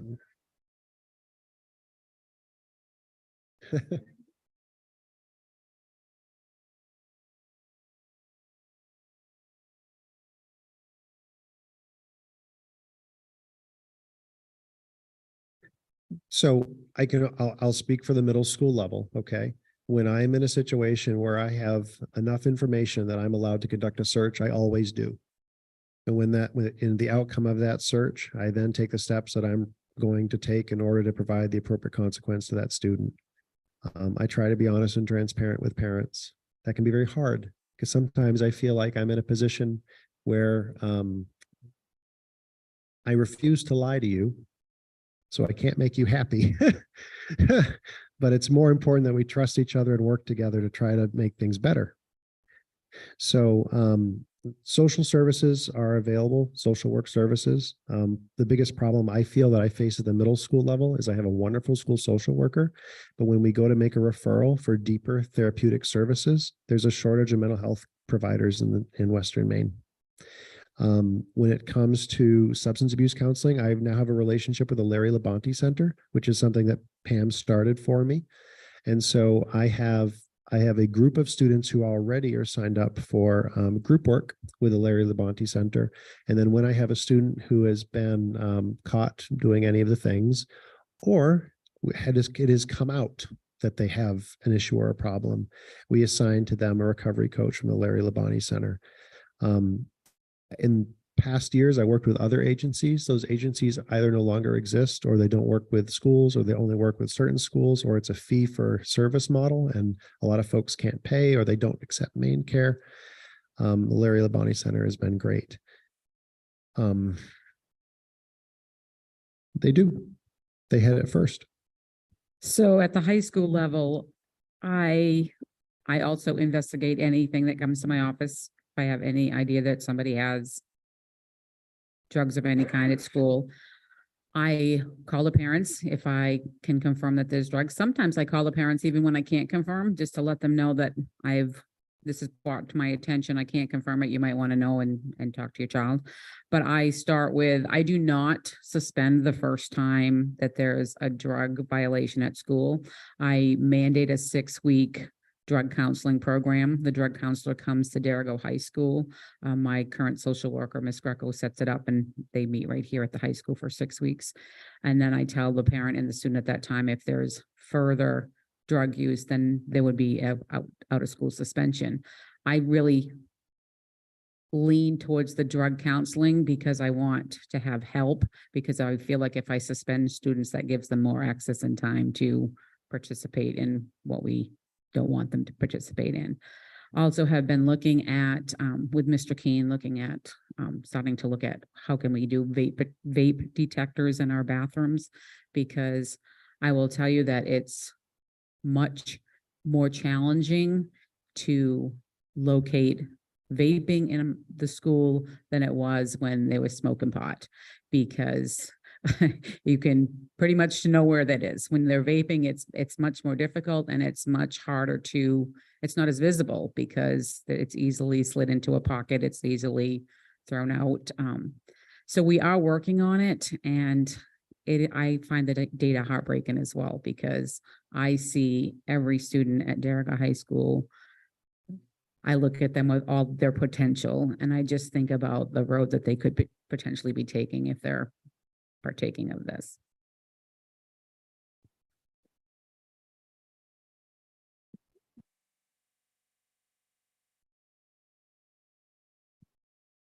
So River Valley Rising provided a dispenser for each of the local high schools for students who are thinking that they want to quit. So it's not for empty vapes. It's like if you have one and you decide, you know what, I really don't want to do this anymore. I need to get out to get rid of it. So it is not encouraged, like put your empties in here. It's a way to encourage, like if you have one and you want to get rid of it and, you know, start differently today, there's a space for you to get rid of it. And it's right down the hallway if you want to take a look at it, right by the water fountain. I know it feels weird.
Jason, you all set? Any more questions for Jason from the board?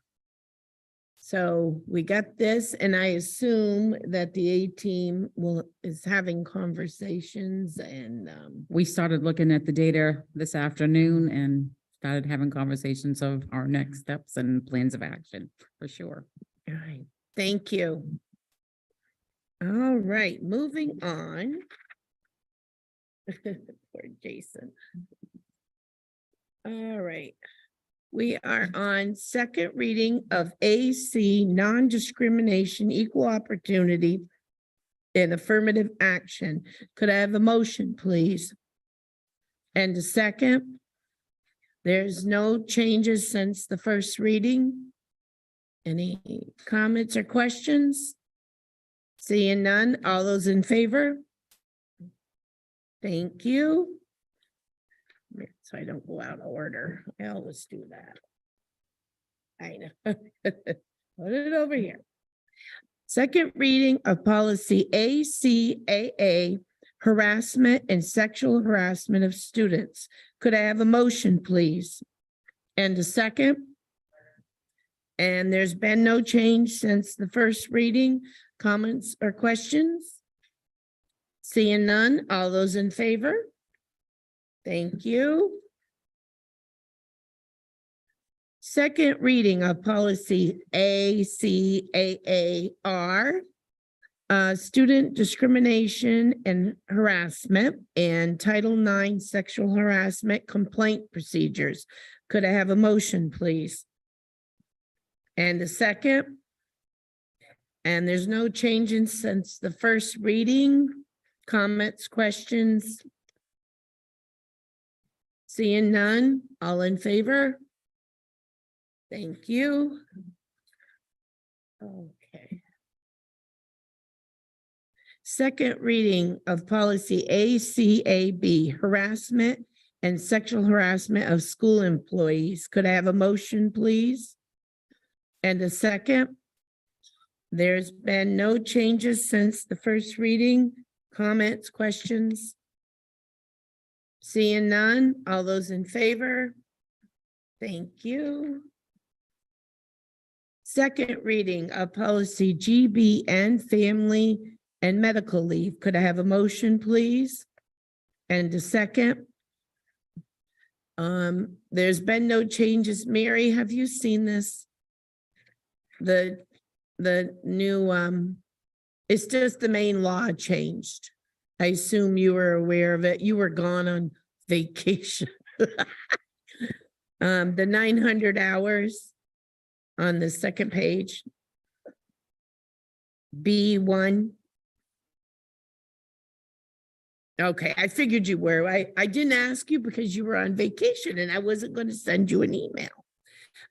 Seeing other comments or questions? All those in favor? Thank you. All right, the last one. Oh gosh. Second reading of policy GCFB, recruiting and hiring of administrative staff. Could I have a motion, please? And the second? It has not changed since the first reading. Any comments or questions? Seeing none, all those in favor? Thank you. All right. Oh, God.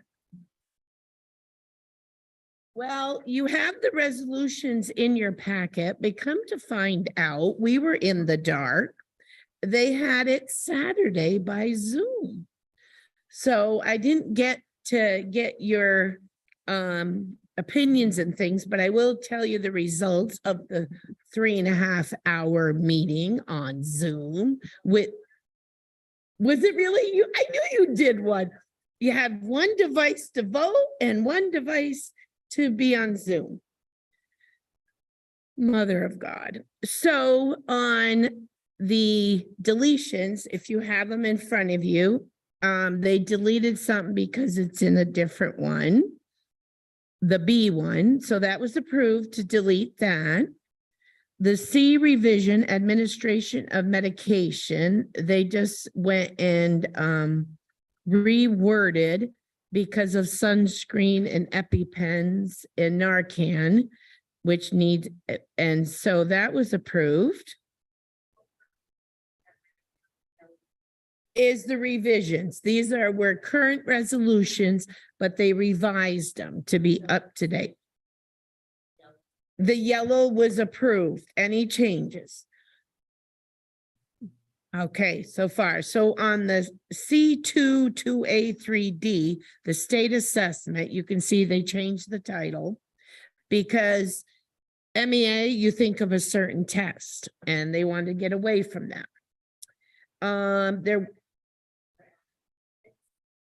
They are. Well, no, what is this is recommendations that the state board of directors, the school board members,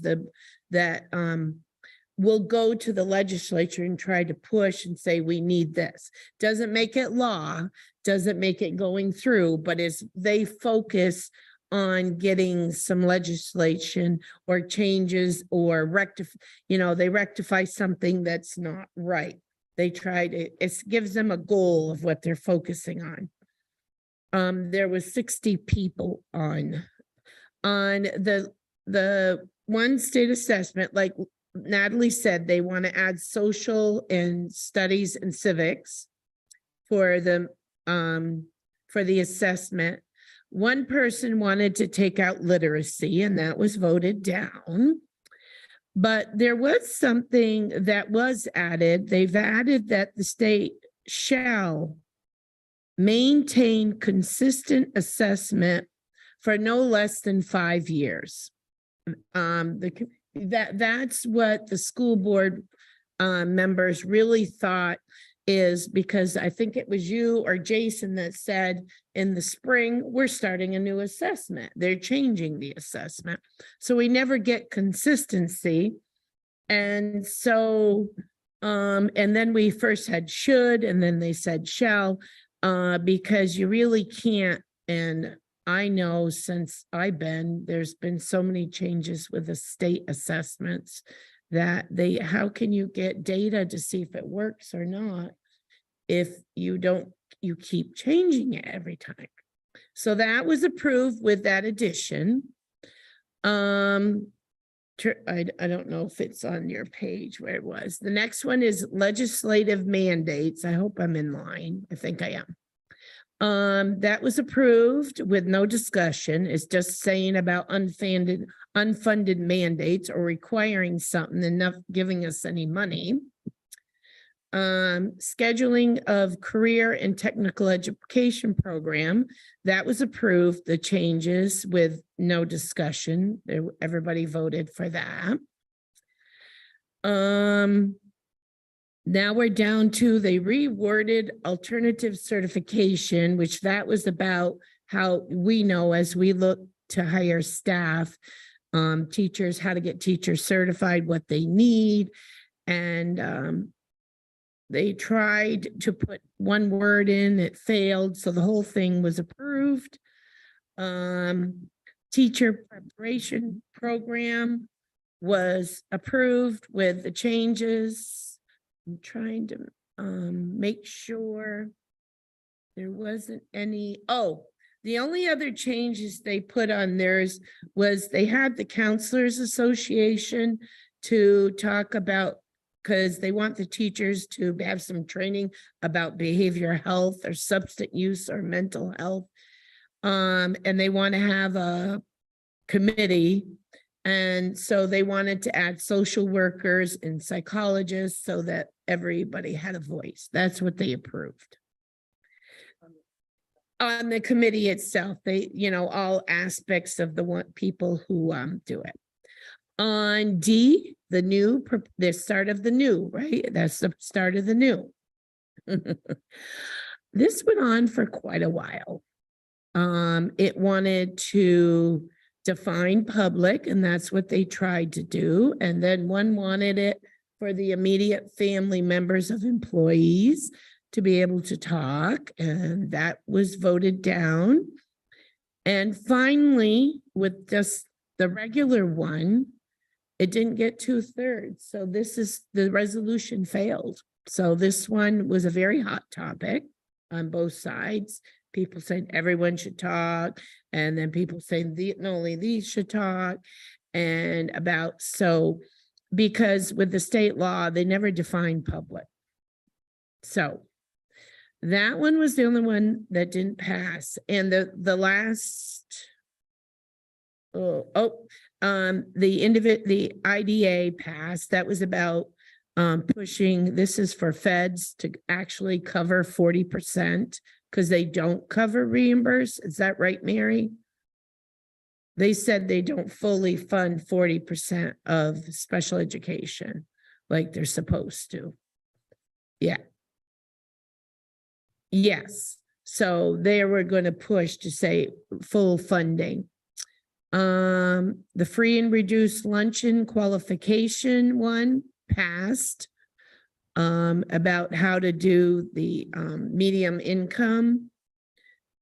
Funding of the universal school meals. I think these right here are more towards the federal government of funding the Universal School Meals Act.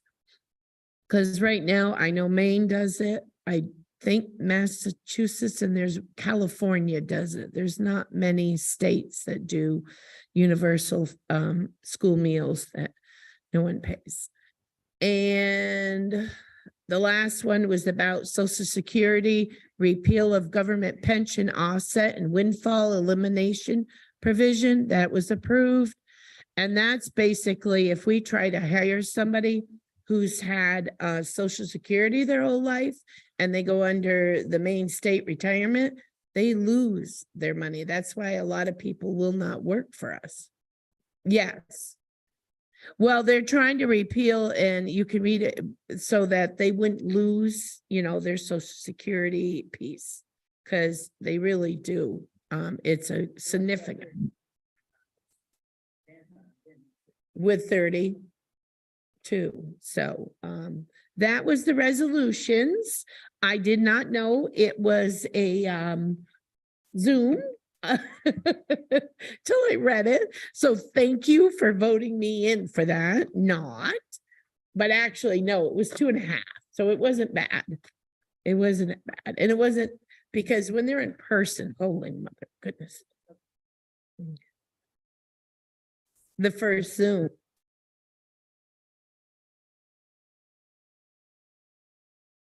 Was just to try to vote because I have the one device and it wouldn't work. So I had to re-enter. So I lost one vote and I'm typing to the tech guy, it's not working. And so I had to go in and out. So, all right, Pam, you're up next. I am up next. And can I start by saying I have a CAS in educational leadership and a PhD in educational leadership and never one class on what to do with bathrooms. So I am working my hardest on this. So as you know, at Derigo High School, we have come across a situation where we have gender expansive students who legally and rightfully can use the bathroom of their choice. So I heard about this initially from students that are cisgender, and they were upset because students who are gender expansive were using their bathrooms. And I understand that concern and frustration. And I understand that it was uncomfortable for people. So I started talking to all students that wanted to talk to me about the bathroom, which was quite a few. And then I also went to our Gay, Straight, Trans Alliance here at Derigo High School. They are students who meet during our activity period with advisors from our high school. So I just want to be clear that that is run through and in this high school, not with an outside agency this time. And talk to them about, I know, having talked to the school attorney, that legally, I said to them, I know legally you can use the bathroom of your choice. I'm wondering if we can come up with a plan of action that will make everybody comfortable here at Derigo High School. They were very gracious about working with me because they were just happy that somebody was willing to work through this situation. So when in talking about the gender neutral bathrooms, the concern was that when they go to use them, they're not available. And that is, from my perspective, in walking through the halls quite frequently, a legitimate concern. Not that there's a long line out front, but there's typically somebody in that bathroom. And I think Bonnie hit it squarely when she said that's because that's the only real private space that students have. So all students, or a lot of students, prefer to go to the gender neutral bathrooms because it's the only place you can go in a bathroom singly and kind of have your own privacy. So in talking with the attorney, I'm like, so what should I be thinking about at this point? And his response was, unfortunately, like older buildings do not have the infrastructure for these newer laws that do allow gender expansive people to use the bathroom of their choice. And the best route would be to have all single-use bathrooms, if at all possible. Well, I'm sure you all know what Jericho High School looks like. So we have bathrooms upstairs and downstairs that have, like the girls' room has 4 stalls, the boys' room has 2 stalls, 2 urinals. And so I'm like, this is going to be complicated at best to figure out how to make that into an alcove with single stall uses so that everybody can feel comfortable in a single stall. So Kenny and I have met with an outside architect to just like look what would it take at Jericho High School to make this happen. It's certainly not anything that's in our current budget, nor is it something that I would say to the board, we need to come up with X amount of dollars at this time. So what we have right now is a quote from the architect to change the 2 downstairs. I'm going to call them group bathrooms because I don't like the other terminology for them. So the group bathrooms upstairs and downstairs would be just over $211,000. We don't have $211,000. And that is not even initially what I would want, because that is taking what we have for stalls now and running them floor to ceiling as opposed to wooden frames, because wooden frames to redo the bathrooms would mean changing all of the toilet locations because you have to have a certain amount of distance between them. It would mean changing all the lighting to have a light in every stall. It would mean changing all of the fire alarms to have a fire alarm in every one, and ventilation.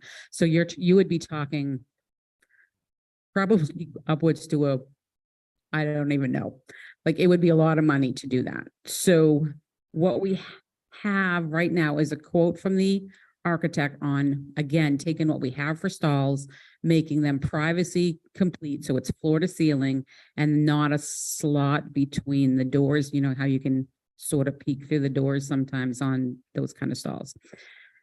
If the board is interested in pursuing it, it would be a revolving renovation grant. The grant would go to the state and the state would need to approve it. And then if we were, before we got the money, it would need to go out to our towns for a referendum vote. So it's it's one of those, you get the money, it's like a loan, except that they pay you back like they do with our buses at the same percentage rate that we get through our ED 279, which is currently 64-ish. 68.53. 68.53%. So if you went out after this loan and you got 211,000, they would pay back 68.5% of that. They would forgive that. So we would have to pay the difference. It is a process. I do want to publicly say that the students that this impacts the most in my GTSA group here at school have been incredibly gracious. They have said that they definitely will continue to use the gender neutral bathroom, and we have a backup plan if that's busy while we're trying to figure this out, because they know and they understand the law that they have the right to use the bathroom of their choice depending on how they identify. So I do want to say thank you to them. They've been wonderful to work with, and they've been very willing to talk to me. So it's a complicated situation. It would require a board vote for us to even take the time to move forward to even try to get the revolving renovation grant. And then it would take a referendum vote from the towns to say, yes, we want to do this to move forward. Again, I have spoke to the attorney around this because it is a challenging situation.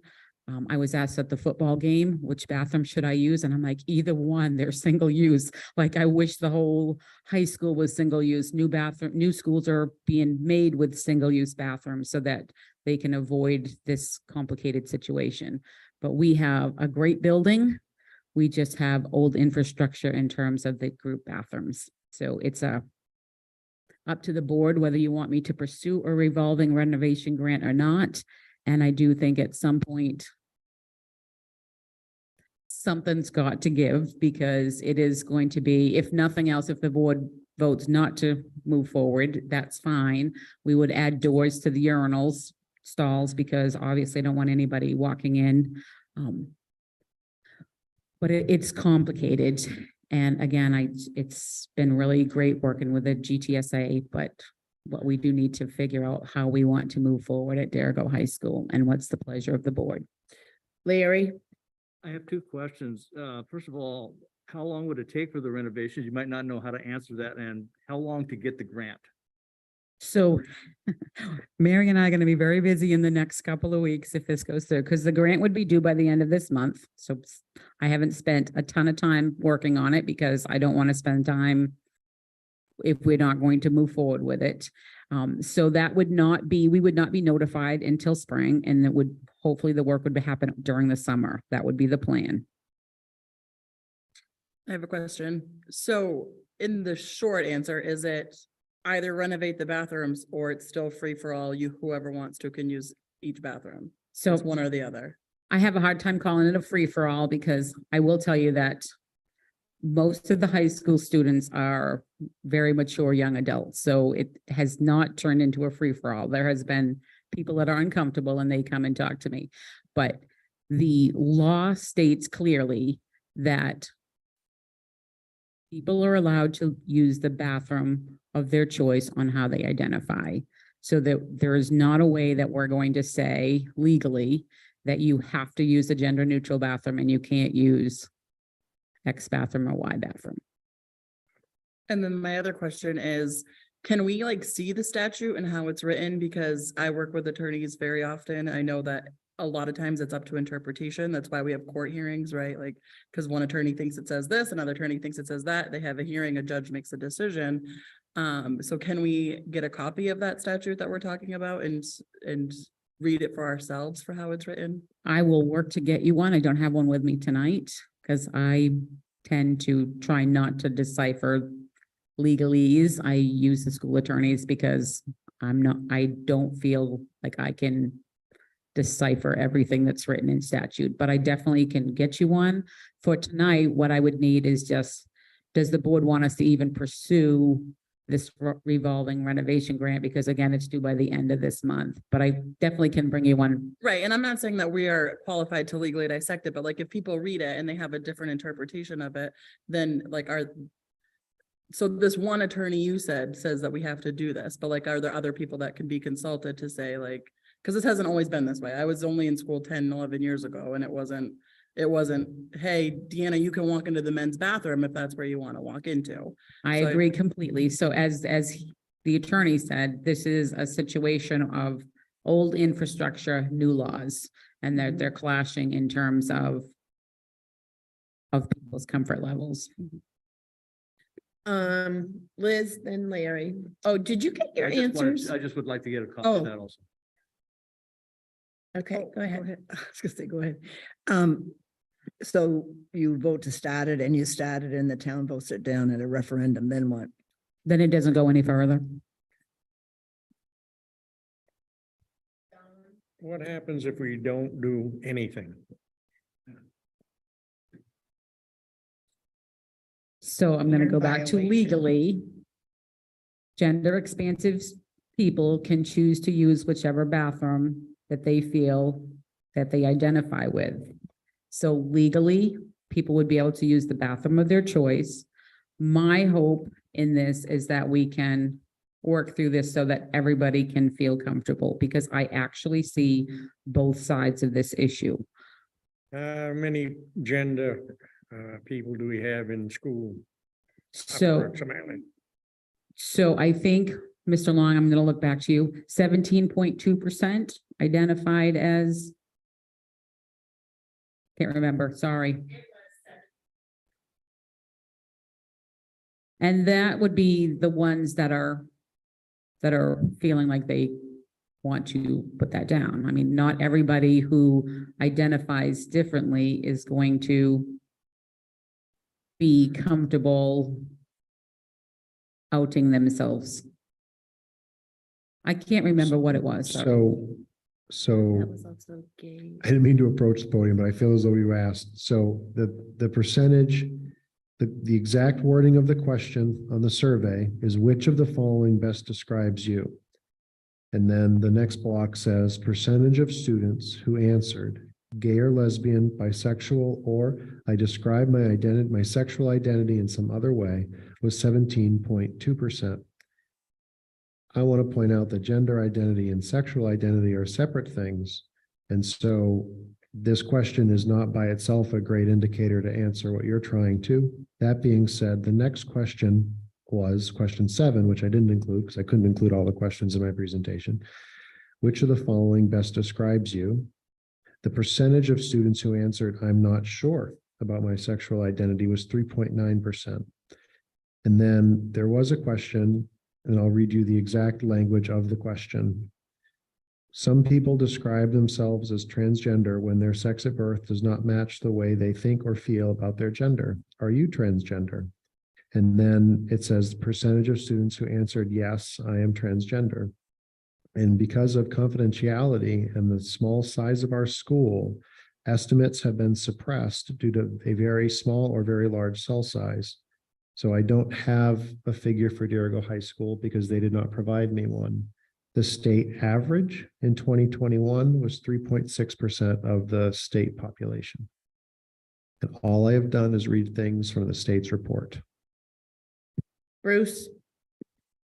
So I'm understanding that this is a law that has been fabricated from the feds that you can use whatever restroom that you want to identify. But nowhere in the law does it says that we have to renovate our bathrooms. No, Okay. that is So- accurate. What it is, in my opinion, is that it is, again, this school is made up of communities. These all communities need to vote on this, which is where it was gonna go. The thing is that this renovation loan is to a point where if we don't apply for it, and if the towns say we went to a referendum, and somehow they decide they did want to do it, but we didn't do the loan, we can't use it. So the nice thing is that if we move forward to allow us to do the application, it does not mean that we're going to do it. Does not mean we're going to accept it. We're going to wait to what the communities would really like to see done. Do they want to keep it the way it is? Do they want to move forward with this? A lot can happen between now and springtime, or whenever it gets voted on, when the referendum will be put in. Is that correct? That is correct. Okay. Don, Now, sorry. you said this is a federal law, right? I cannot answer if it's federal or state. I did not ask the attorney that. He told me it was the law that we had to follow that. I would like to find out because if it's a state, we might be able to rectify that problem in the next 2 weeks.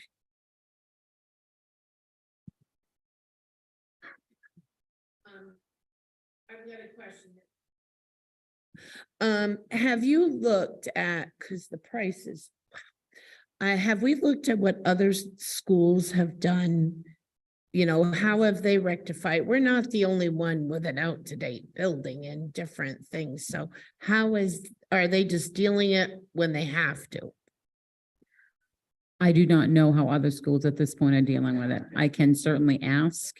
I know new schools, I talked to Superintendent Alden, and obviously her new school that's going to be built will be built with single use. But I don't know what's happening with schools that are being retrofitted. Because by law, we'll find out whether it's federal or state. It's law, but it's like you have to do this, but how do you do this? you got to give some, like it's not an unfunded me. It basically is telling us, you do this, but how do we do it? So everyone's comfortable, because I do have issues, like the bathrooms down here, they're used for games and things. Every public person go in there, and the little kids are in there too. And it's multiple. So, and I'm thinking for anybody, even a transgender person, I wouldn't want them in with, we don't know who these people are, the public. So I feel, they use it now, but we are always careful, like we are when our children go in the bathroom. I make my grandson go with me unless his father's there. But I just feel there's some questions that, how the best bet to do it. And I think, and the other question I have is it that there's a deadline in this, if we want this, because we cannot afford this ourselves? No, no. So the revolving renovation grant is due October 31st. I think it's like 2 p.m. or something, which I would probably have to drive it over at this point to make the deadline if we were to move forward with it. The only reason that I looked at a revolving renovation grant was because I asked the Department of Education about, like, they give out new school money. And I said, I have 2 older schools, 1 new school, and our 2 older schools are in great shape. Like, I don't need a new school. I need money enough to do upgrades such as this bathroom. And they said, well, you should think about the revolving renovation grant.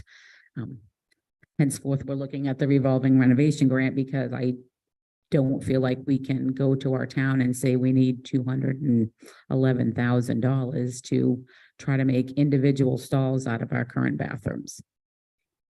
You were first.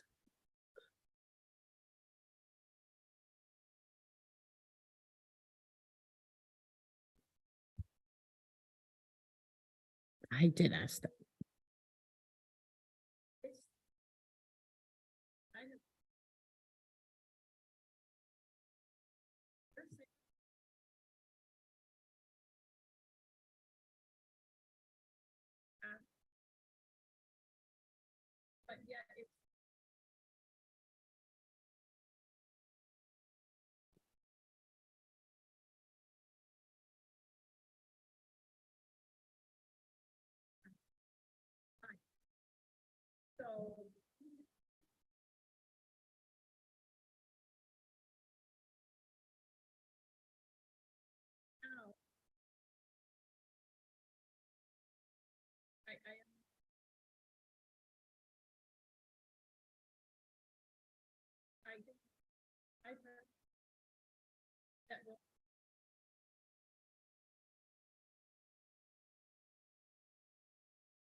How is that right? Right.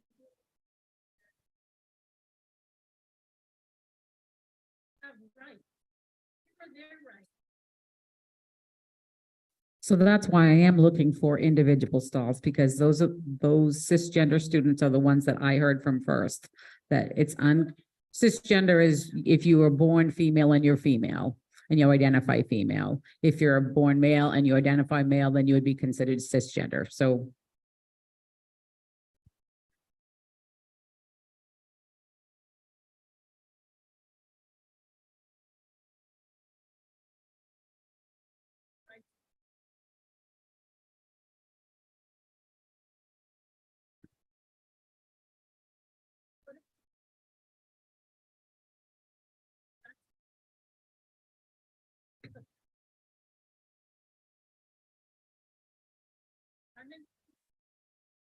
I did. Perfect. Gotta be a better.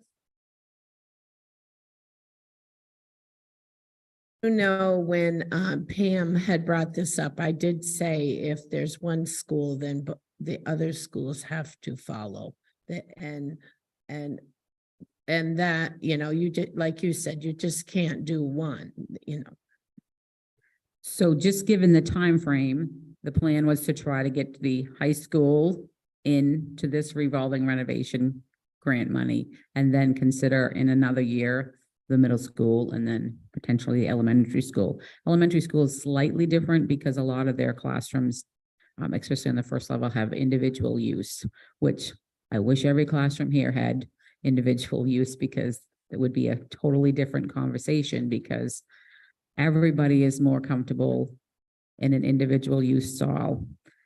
And I think we're seeing that because students are using the gender neutral bathrooms because they're single in there and they can go in there and be more comfortable. Scott was first, then you, Bonnie.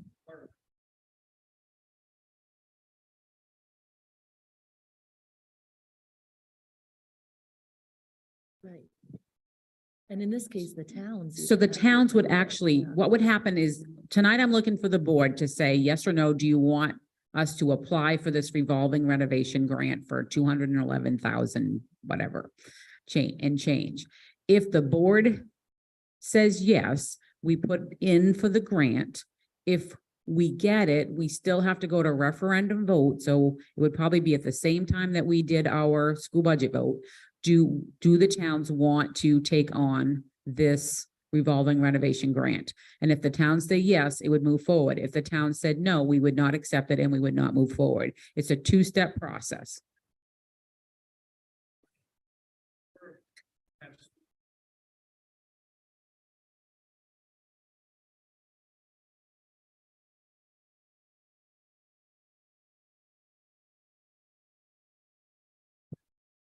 So yes, the boys' room upstairs and downstairs have 2 stalls and 2 urinals. So at a minimum, I would want to close in the urinals so that people were comfortable in the urinals.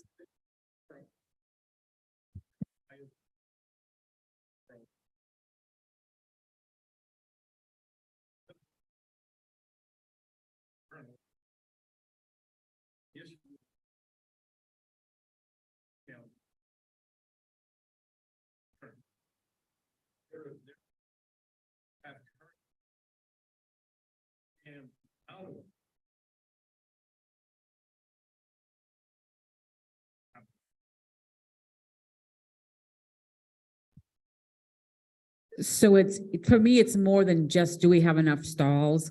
If you go into the bathroom down here, the walls do not go floor to ceiling. So there's the possibility of looking in over or under, and the doors do not quite connect. So if we, to make people feel as comfortable as possible, I would want it to be enclosed so that when somebody was in there, they didn't feel like somebody could look over, under, or through the crack. Yes, we're talking about a different situation, as a lot of people have pointed out tonight, that people are uncomfortable with the current reality. And I just want to make sure that everybody feels safe, welcome, and comfortable at Derigo High School, that we accept you for who you are, and we have a bathroom facility that could work for everybody that walks through the door. Bonnie.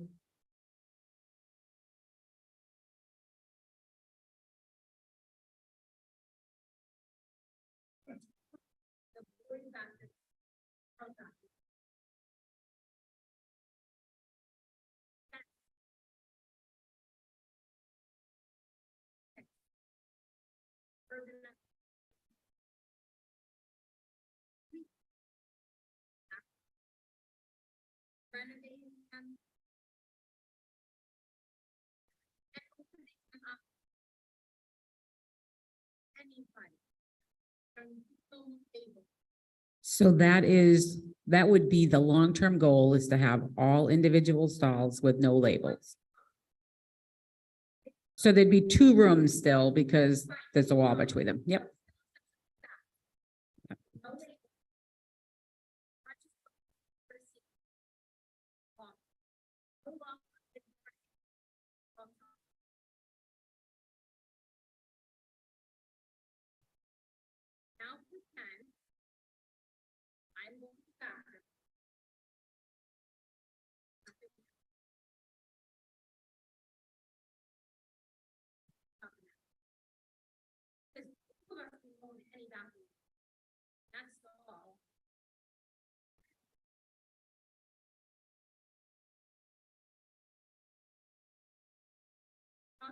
kids that are already.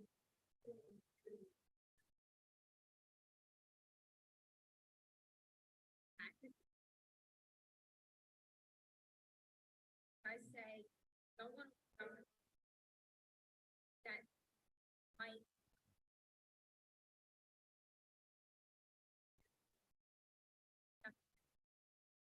Now, what?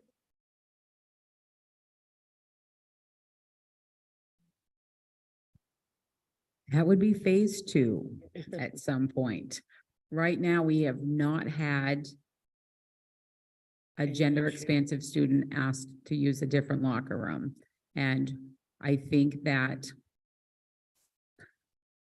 that would be a further conversation when and if we needed to have it.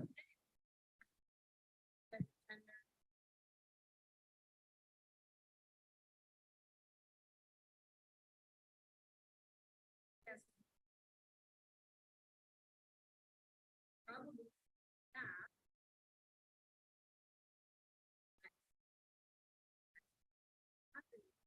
Actually, I would.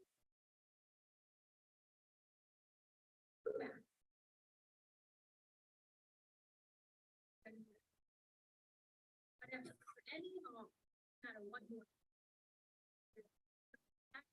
Whether it's. And.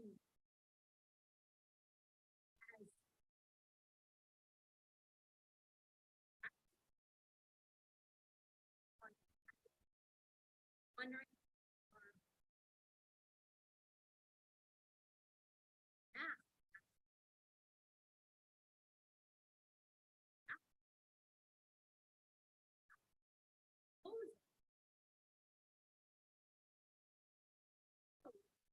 For the next thing. After. So.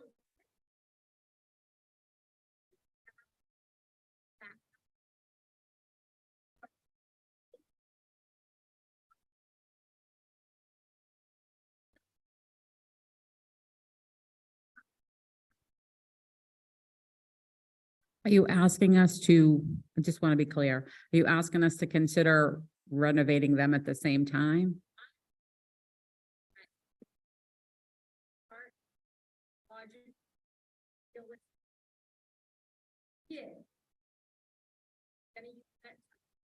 That's already had a. Discussion. Now you. Every other person. Right.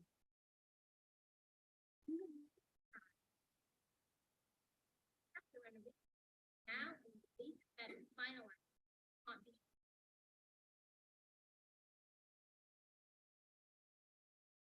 Every day, now and then. It got. Every day. Wondering. Tomorrow might bring, today's the day.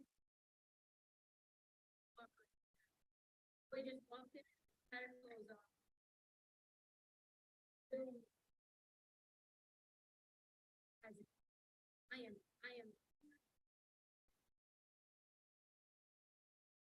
All of. Not saying. All. Not no flatter. Because now we're not just talking. Friends.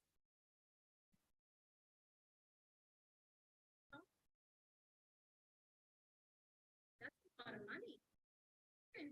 Hard time, guys. Up to town. Oh, we had. Oh. Yeah.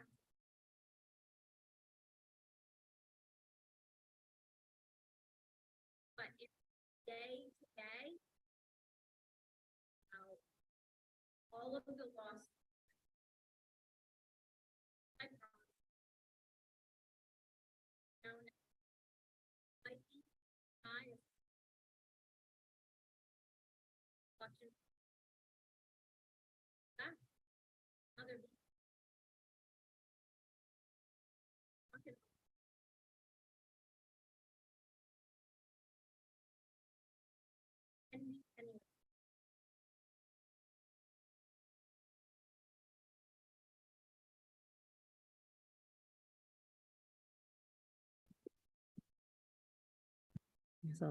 You want to, go ahead, Yeah. Matt. So I don't know if it's a state law or a federal law. I appreciate you guys finding that out and getting us further information on that. I do have faith that the school attorney that we work with is the law firm that represents most of the schools across the state. I'm not a lawyer, so I don't know that I'm one that's going to stand up and say, look, you guys are interpreting the law incorrectly. We should actually be able to do this. I agree that I guess I thought until this year, I kind of thought we had done a really good job of handling this type of issue, that I thought we had facilities that were set up for everybody, and that welcomed and accommodated everyone's needs. I guess I'm disappointed and frustrated to find out that that isn't the case. And legally, we're being told that our solution isn't a viable solution. I think private stalls are ultimately the best solution for everybody. And so I guess personally, I think going forward for a revolving renovations application to me is logical, because how else are you going to get to private stalls? Because we certainly don't have the money ourselves to do it. So I think in order to get there, because the alternative, it sounds like to me, is not doing anything. And I don't think that's a viable alternative. And I guess my concern and my question is, what do we do in the interim? Because are you open to a lawsuit? Absolutely. From anybody, from any number of situations that's going to arise from this. Like, it's just, I don't think there's probably anybody here that's comfortable, regardless of how they identify, regardless of their personal situation. Like, it's become a distraction and it's uncomfortable for everybody. So okay, great. We need to get to private stalls. From a budget perspective, we aren't able to fund that ourselves, and we shouldn't try to. So we put in for this type of a grant or revolving renovations application. But what do we do between now and next spring? Like, how do we make people feel comfortable tomorrow? And how do we make people feel comfortable next week? And go forward, but Okay. go for it. But that's my concern. So as the students know at Darragh High School, at this point in time, with the gracious consideration of the GSDA here, it's going to continue the way it's always been. Those boys are going to use the boys' room, girls are going to use the girls' room, and gender expansive students are going to use the gender neutral bathroom, or we have an alternate location that's not a boys' room or girls' room here, because they know that we're working on it. So they're being very gracious about waiting that through. I will tell you, if public come in from another, we can't stop them. Like, if somebody from another district comes here for a basketball game, they identify born female, identify male, and he wants to use the male's room, they have the right to do that. But our students have been super gracious. Like, I can't thank them enough for working with me, because their intent is not to try to make the rest of the student body uncomfortable. Their intent is to be the person that they are. And Barbara, when people are talking in the public, if they could use the mic, I just got a text about that because people on the Facebook can't hear it. So. Okay. Dawn. Larry looked it up. That is a federal law. 9th District Court just ruled in favor, or was it school in Virginia? So this is what's got the whole thing going. But on top of that, if every school in the state of Maine has got to make these changes, they might not be able to force us into making them all immediately. I want to be clear that nobody's forcing us into making these. This came to me. I talked to the Department of Education, like, do you have money for these smaller projects? Because we don't need a new school. We have a great school. Darragh High School is a beautiful school, even with the age that it has. It's been well taken care of. We have great custodians. So what kind of smaller money is there? And they said to me, why don't you consider a revolving renovation grant? So I looked it up and I'm like, geez, I've got like 3 weeks to figure this out. So just trying to figure out if that's something that we want to pursue. Because no one's saying that we have to make private stalls. It's just kind of the logical direction to make people feel comfortable. Go ahead, Don, quick. There is, I mean, maybe another alternative also. They used to have the portable classrooms. I set a lot of those up. You could buy one and have it nothing but restroom and hook it up to your main sewer system. It might be a lot cheaper than, it'll give you a lot more bathrooms and you can have them all individual because the manufacturer will build them the way you want it. And it might be a lot cheaper than trying to retrofit all these bathrooms. They make really nice portable bathroom trailers. I hate, like, I say that kind of tongue in cheek, but at the same time, because I really, I worry about people feeling safe and comfortable at the moment. And I, like I say, with the laws that are being passed, I think in order for people to feel comfortable, you need private stalls, but we aren't set up that way. So how do we quickly put something in place so that we don't have people going home to use the bathroom? You know, I mean, honestly, that's ridiculous. Like that we. So right now, I just want to be clear again. Like if you have a male student here who identifies male, they are using the boys' room and they're the only ones using the boys' room. If you have a female student who identifies female, right now, they're the only ones using the girls' room. And again, this is because the group of students that we're talking about have been very gracious, knowing that we're working on it, that I'm trying to figure out a solution. So at this point, nothing, it's pretty much status quo at Jericho High School, except that we're all talking about it. Like that's the change. The usage right now is not changing. Just to go back to that, adding the trailer, like that wouldn't actually solve the problem though, right? Because you still have these bathrooms here. And so unless you block them off and say you have to go out there to that trailer to go to the bathroom, you're still going to have the same issue. It's just opening up more physical bathrooms, but it doesn't actually solve the issue of anybody can go into whatever one they want. You're all set, Bruce, you're all set? Okay, before Bonnie, I forgot which one. Oh, will you get the mic? I'm sorry. I forgot. They couldn't hear us. How many stalls are in the gender neutral bathrooms? So there are 2 stalls in each of those bathrooms, except that they're designated single use only. So the door locks and only one person is allowed in at a time. So why not just look at renovating those bathrooms to make it so more than one person can use the stalls that are already there at one time? Well, the challenge is you still have. That other makes ones more that- sense to use what you already have than to try and convert the whole school. That opens up a lot more bathrooms right there, and one renovation. I don't disagree with you, so I want to be clear on that. However, it doesn't solve the problem that people have the right to choose whichever bathroom they wish to use. So they could choose to use those bathrooms even if we retrofitted them, but they could also choose to use other bathrooms if they wanted to. You run into that problem no matter what. You do.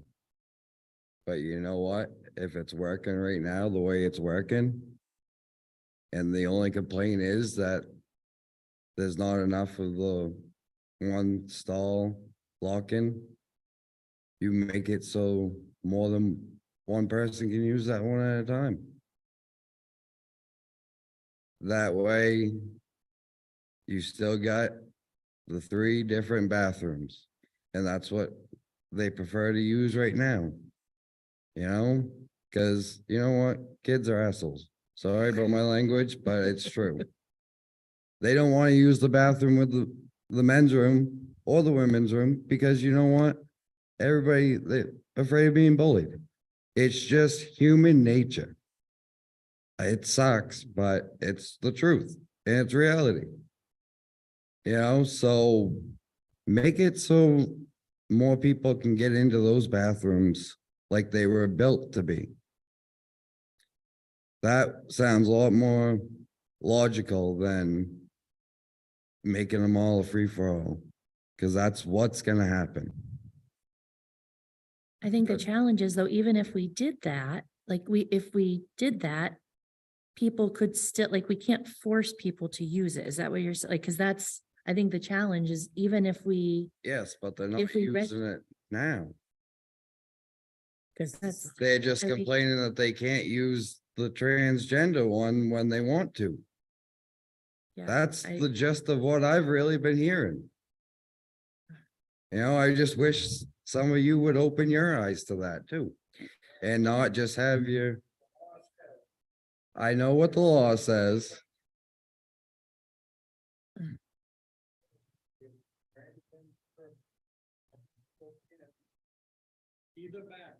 they have the right. Yes. But that's not what they're complaining about. They're complaining about not being able to use the transgender bathroom when they want to. I get that. I get that. But most of them, I can tell you, probably don't even want to. You know? Okay. Yeah, somebody will. Because there's always that one person that will. Well, they're right. But then there's also people that will All sue right, you. over we're that, gonna, too. we're gonna try to move on. Larry. Can I just say quickly. something though? Because I just want to, on behalf of my students at Jericho High School, they actually are really wonderful people. So I just want to be clear. No, we're Yeah, just so- teasing. I know, but the comment was made that students are, and I just want to be clear that students are actually really wonderful. Because I hear that a lot in society, students these days, but we really are fortunate at Jericho High School. We have an amazing population of students here. So I just want to be clear that this is not about students misbehaving. And then we're gonna, I just, you took the words out of my mouth. I was just thinking that we've been in school for 2 months now. And now all of a sudden, it's an issue. And what you just said makes total sense to me. If it's been working, nobody's complaining. It's sort of status quo. Everybody's is trying to change the system and it's just rocking the boat, making the system not work. And this is just going to make people upset because the systems, it seems to me, just keep going what you're doing right now. And hopefully, and I say that nothing happens, but the possibility of something happens is there. The possibility of me getting hit by a car tonight is there. We can't control everything. So, like you said, the students are working with you. Let's try to keep that status quo and keep moving on. Go for the grant. I would support the grant. Get it going, get it moving. But it seems like everything's rocking right now. So let's just see if we can just keep moving on the way it's going. my only quick comment is the whole reason this started was one of our students wanted to use the bathroom that they identified with. And by law, which Don looked up, we couldn't say no. That made the other students very uncomfortable. That's why they came. This is why this all has progressed. I don't know when the law went into effect, but this is where we're at. So status quo really isn't, because now we are back to what we were, but it's more like with the promise, okay, we've got to settle this. Natalie? I agree, because I don't think it's accurate to say that status quo, that there hasn't been any complaints and that status quo is working. Because I think there have been quite a lot of folks on any different side of this that feel uncomfortable for a variety of reasons. And like anything, things could happen, but at the same time, if you're responsible, then you're doing everything in your power to prevent them from happening. I mean, and I think that's our job as a board, is to try to take responsible steps for the district to make sure that our schools are safe for our kids and that our academics are rigorous and all those things.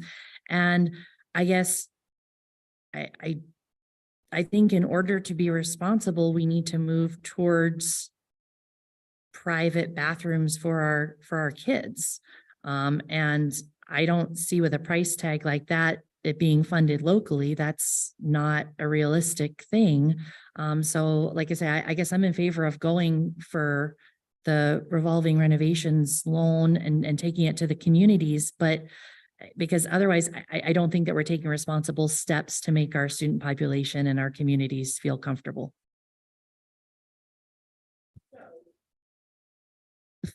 Do you want to make a motion? Because we've been, and then I will, yeah. I guess I would move that we approve submitting an application for the revolving renovations. Do I call it a grant or a loan?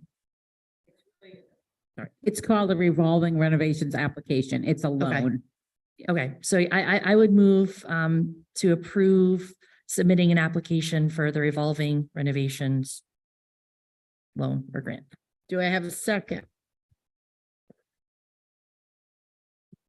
All right, comments and questions. A quick comment, Bonnie.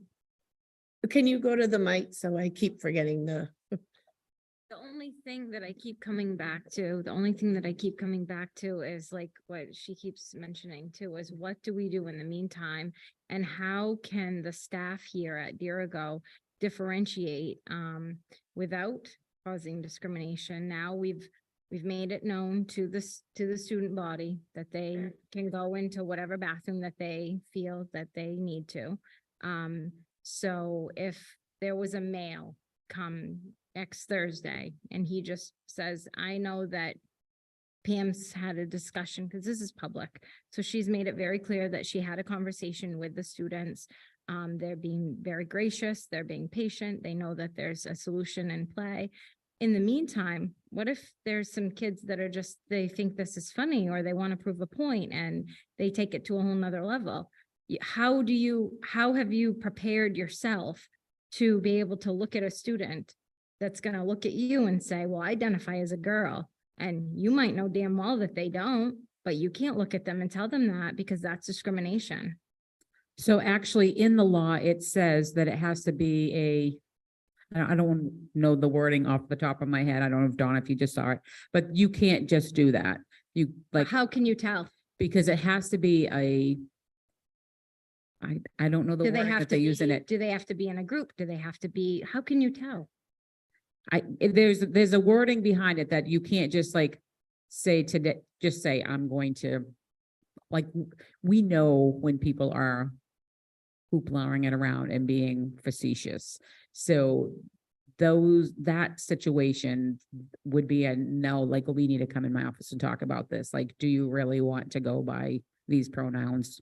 This, like, it's not just. I'm just thinking that. You can't just decide. We are right. talking about kids. We're Right. talking about kids. So I'm just thinking, in the meantime, what are you going to do about a situation like that? And what are you going to do between now and the time that this may or may not get passed by the public to prepare yourself for a possible lawsuit between anywhere between a student, a teacher, or a community member? That's just that's my question. I just want to, we're going to move on, but just quickly, reiterate, right now, the only ones using the bathrooms are the ones, boys are boys, girls are girls. So that issue isn't with our students. Like Pam said, or any of us know, if someone comes from out of town, and we do not control them. But as far as what we can control, we have at least a stopgap of something we can do. But I do like when Natalie said we'll move forward, but I think we really need to do a lot of research and a lot of planning about all the things that involve this law and what we will have to do in the future and the realisticness, because if we don't get the loan or it doesn't go, I know realistically, we never can afford this, ever. There's just no way. So I'm going to pose a question to our student rep, and like, I'm not, no, because I'm curious, like, as a student in the school, is it clear like who's using what bathrooms? Like what, I don't know. My kids aren't at the high school, so I'm not, I'm gonna not be able to answer your question here, because, that's Well, fine. And it's not- I know I apologize. I put you in an No, yeah. uncomfortable spot, but I'm just curious, like from a student perspective. And I would like to elaborate on it, though. I can't say this student uses this bathroom. Oh, no, sorry. But- Okay, I didn't mean to ask, like, do you know the specific students? That wasn't my No, question, but yeah. in general, is it clear among the student population that that what had previously been status quo is still being maintained? Like, is that clear? So people maybe feel more comfortable? We have. Yeah. Yeah. So we have a very small population of non-cisgender students. And so that status quo is still followed by a very large population of our school, because that's simply the bathroom they've been using for most of their, or for all of their life. What Natalie was trying to say, you do know there was an issue and we were trying to work around it, which is the whole thing. Are you aware that now, you go to the bathroom right now till we resolve, it's only going to be boys in there. Are you aware of that as a student? That this is like not a stopgap, but a way to resolve the uncomfortableness right now till we can get something done. I struggle with the wording slightly of that. Okay. where, students who identify as male are male. And so I do appreciate that students who are transgender are accommodating students who would not feel comfortable I with them agree. using the bathroom. And so I do have that message clear in my mind. I can't speak for For other everyone. students, Okay. because it's very hard because I haven't spoken with any students about it. Okay. Thank you, and I apologize for. Yeah, putting we you on do. the spot. No, I appreciate it. That's what I mean. We have a motion and second. Scott, do you have a quick comment?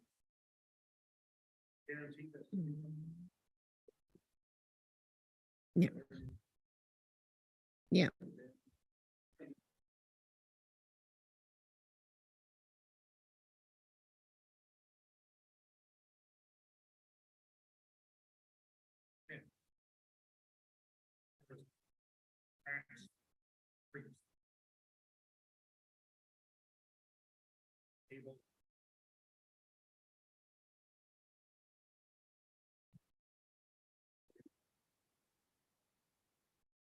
I look underneath to see feet.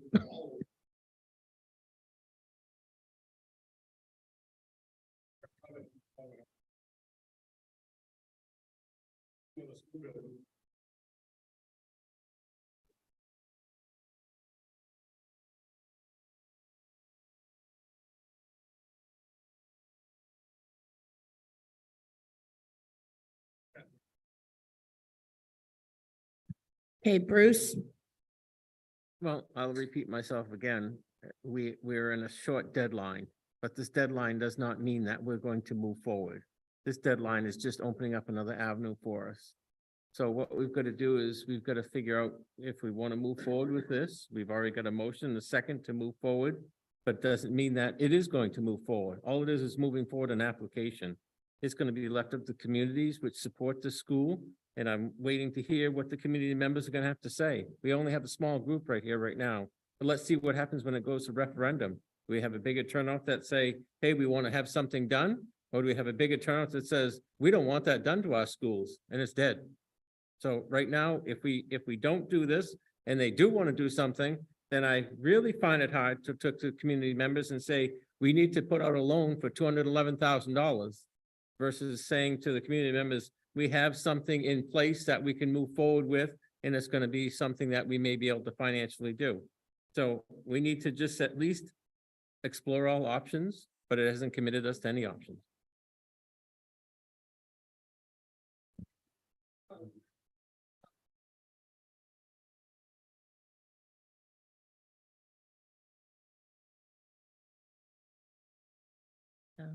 Can do the math.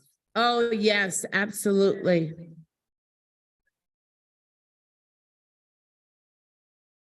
Okay, that was the percentage for, Yeah. okay. Okay. Joe, did you have something? Cause you looked like you wanted, no, okay. Okay, last one, Liz. Yeah, I agree with Bruce. It's like anything else in life. You do what you got to do up to a point, but that doesn't mean you're going to go through with it. It's up to the people in town or the RSU 56 to make that final decision. But without giving them that option, we can't do it, you know? So I agree with what Bruce said. Yep, go ahead, Pam, quick. And I just want to be clear, submitting a Doesn't mean revolving you get it. renovation application does not guarantee that we will get it. Because the state can only fund X amount of dollars through these. So depending on what the competition is, it may not even get to that point. Yep. So I just want to be clear about that. There's no guarantee of approval at the Department of Education level. Yeah. So I have a motion and a second. Are we ready to vote? Okay, all those in favor? Okay, motion carries. Oh, I'm sorry, Jason, you should have went home. Superintendent's report. So I just want to share that last week, as you know, I went to Wisconsin to the National Forum for the Advancement of Rural Education. And it was an outstanding conference. It was really well put together. There were a lot of excellent offerings. They ranged from people across the nation, how to deal with the teacher shortage, to how to increase diversity in rural schools by supporting exchange student programs, to supporting queer populations in rural schools. There was just an array of great things. So the time was well spent, and I'm really appreciative of the opportunity that was paid for by the Western Maine Education Collaborative. I think that I'm going to report out to them at some point, but it was also, I think, a very good learning opportunity for me as principal and superintendent. The auditors will be working with us next week. By us, I mean predominantly Mary. And so that's the start of the audit that's completed every year on the school budget. And I just want the board to know that Barbara was planning on attending the annual MSBA conference. She's going on Thursday. She's no longer available for Friday. She's signed up for Friday. We have called, and given the extenuating circumstances, they will let us sub somebody in. So if somebody would be willing to go on Friday, please let me know. If not, I will probably go, just because we want to make sure we get our money's worth and listen to the information. But it would be greatly appreciated if somebody from the board happened to have Friday off and wanted to go. And I will say the resignation that I have tonight is from Brittany Wardwell. She's a special education ed tech 3 at Derigo Elementary School. She just recently submitted her resignation. And then for the rest of my report, it's Mr. Long from the middle school. Before Jason, I have a funeral on Friday, so that was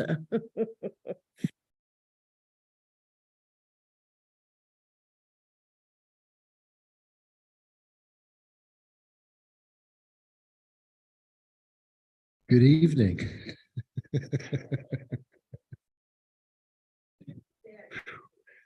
I'm not telling you. Brian, I just shared with you my building presentation. And I'm pretty nerdy about this stuff, but I'll try to get to the point with it once it is up there. Not my intent, no, sir.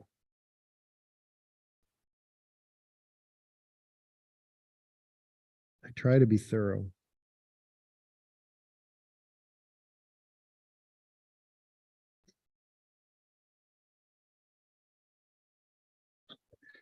All right.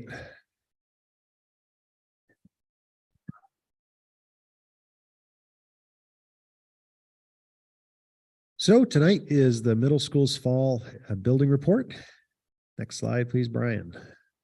I always start with just an enrollment update. Those are the sizes of my 3 grades. I have 173 students currently enrolled. Since July 1st, we had 12 students withdraw and move and 15 come to us. So enrollment continues to be steady. I will say that my largest cohort is still the same, currently in grade 8. They have 65 students. So our enrollment will look like it dips by a few kids next year, because when you compare grade 8 to the incoming grade 5 is around 55. So but we've been steady for a while. Next slide. My attendance data, I also present next. I focus on truancy information. As of right now, there is one student who's truant at Deergo Middle School, and there's one student who's received a warning because they're approaching the status of truant.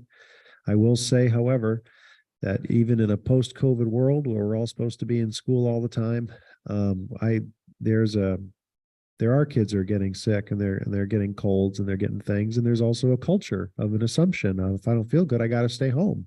Whereas, I don't know, I might come from farmers and factory workers, and if you didn't feel good, but you could still stand up, you were expected to show up, that's kind of a culture shift. So I've got some kids who are staying home, and the way that we measure chronic absenteeism in Maine is if you're absent for any reason at all, 10% of the time you're chronically absent. So at this point in the school year, the number of weeks I've had, if you've had 4 absences, you're technically on your way to being chronically absent. I have 36 students who meet that criteria. Yeah, which is a lot. But I'll tell you, they're not skipping school. They got colds. And now when you have a cold, you're supposed to stay home. Please click the button. All right, this I'm proud of. So course completion data. So in the summer of 2020, we held the first summer school, required summer school at Deergo Middle School that anyone could remember. We only required students to attend if they had to recover a 3rd trimester grade in one of their 4 core classes. We had 23 students. I made it sound nice, eligible. 23 students supposed to go. I had 6 students that time who did not complete everything they needed to complete. Then I had to deal with it in other ways. The following summer, I upped the ante and I said, if you fail one of your 4 core classes from any trimester over the year, you're going to have to go to summer school. And I mean it. And they looked at me, they're like, do you mean it? I'm like, I mean it. And then 54 students had to go to summer school because I meant it in 2021. Students did come. I did have 5 students who didn't complete everything they needed to complete, but it was overall a success. And then going last school year, I told my students, hey, remember how I mean it? I still mean it. And now if you fail any class from any trimester, not just the 4 core, you're going to be going to summer school. And even though we increased the rigor and expectation, we were able to decrease the number of students who needed the intervention. We had 34 students who needed to attend summer school last year. 3 did not complete. Of the 3, 2 moved away, and 1 has a special arrangement right now to get it done. And then starting next summer, any student needing to recover anything, including a benchmark standard, will have to attend summer school, and that'll be full accountability for the way we score grades. Yes. Sure. The middle school has run for 4 weeks, and it's been adequate for all but a handful of kids who need some tutoring after that. It is hard when you don't require credits to graduate at the middle level to try to create a sense of accountability, and you have to be there. So I just pester people. I drive up to their house and I try to get their kids in the, to go. Before I present some academic data, I wanted to just give you again an idea of what we're doing. So every 2 weeks at Deergo Middle School, every student in the school gets an eligibility check, and I tie all kinds of things to whether or not they're eligible. It's not just athletics. I have a dance on Friday. You can't go to a dance in my building if you're not eligible. I will bend over backwards and help you get eligible, but you got to get eligible if you want to be able to do the things that we're going to be doing that are fun. And we use our universal screening assessments with NUIA and Easy CBM to identify students to make sure that they're not falling behind. And we also have our interventionists in reading and math in all the 7th grade reading and math classes.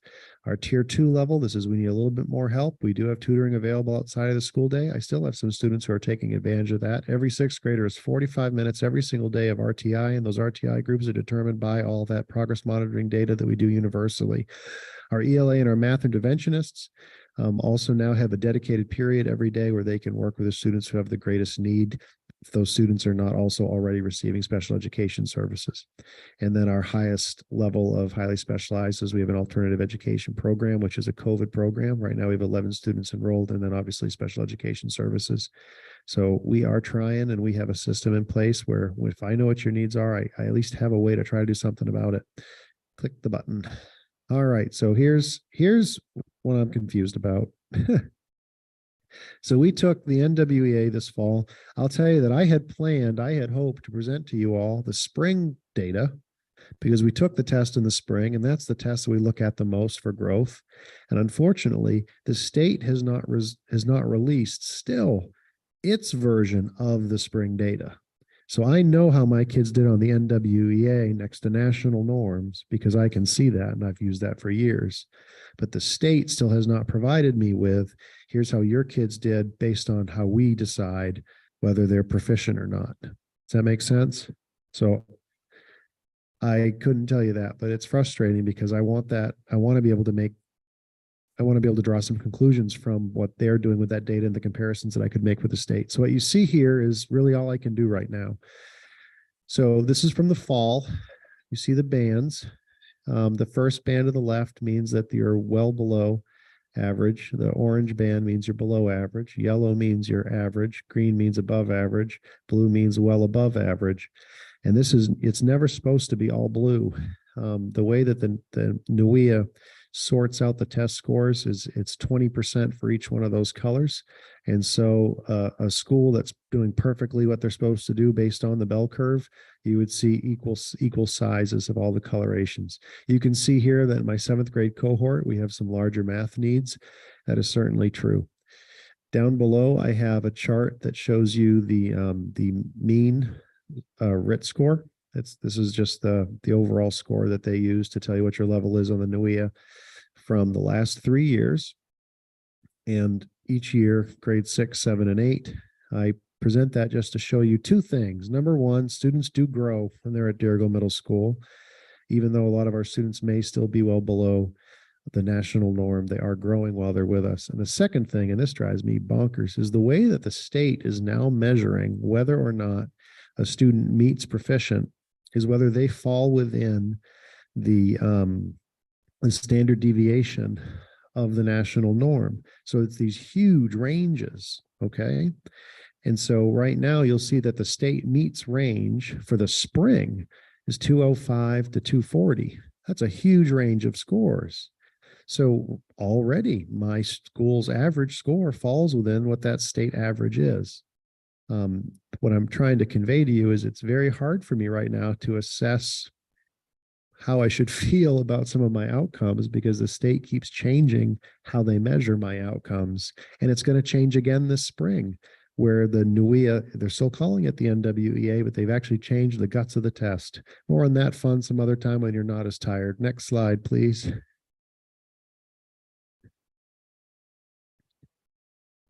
So in addition to the NWA, we use Easy CBM. I think this is becoming more valuable to me with time because what I know from this assessment is that I have 38 students in my school who are considered high risk. Okay, and these students also overlap with the NWEA score. So I'm able to have my interventionists work with those students to help them make gains because they really need targeted work in order to make progress. But what's interesting here is that 8 of those students who are in that high risk area of the bar there for my total population, they have special education. They're already getting specialized instruction. 30 of them do not. So if we rely just on special education to meet the needs of our neediest students, we're missing the boat. We've got needs all over the place, and having interventionists outside of, in addition to special education, is how we're going to be able to help kids get caught up before it's too late. Next slide, please. In reading, you can see generally just visually based on the colors in the bar that we're a lot closer to the national norms when it comes to reading for how our students are doing. We get a lot closer to 20% of value at each one of the color bands. Same thing down there when you look at the graph of the overall scores. We're falling within that meets range already. Next button. And the same theme follows with reading. Of the 22 students who fell in that high risk area on the Easy CBMs that we deliver, 3 of them have an IEP, 19 do not. I'm presenting this because I think that we can't think of intervention and tier 3 intervention being just about special ed. There are students who do not have a learning disability, but they're very behind and they still need services, and we have to have a plan for those students or they're going to really struggle as time goes on. Click the button, please. All right. Oh boy. Okay, let's talk about behavior.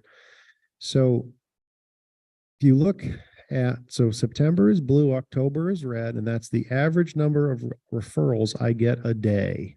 Okay.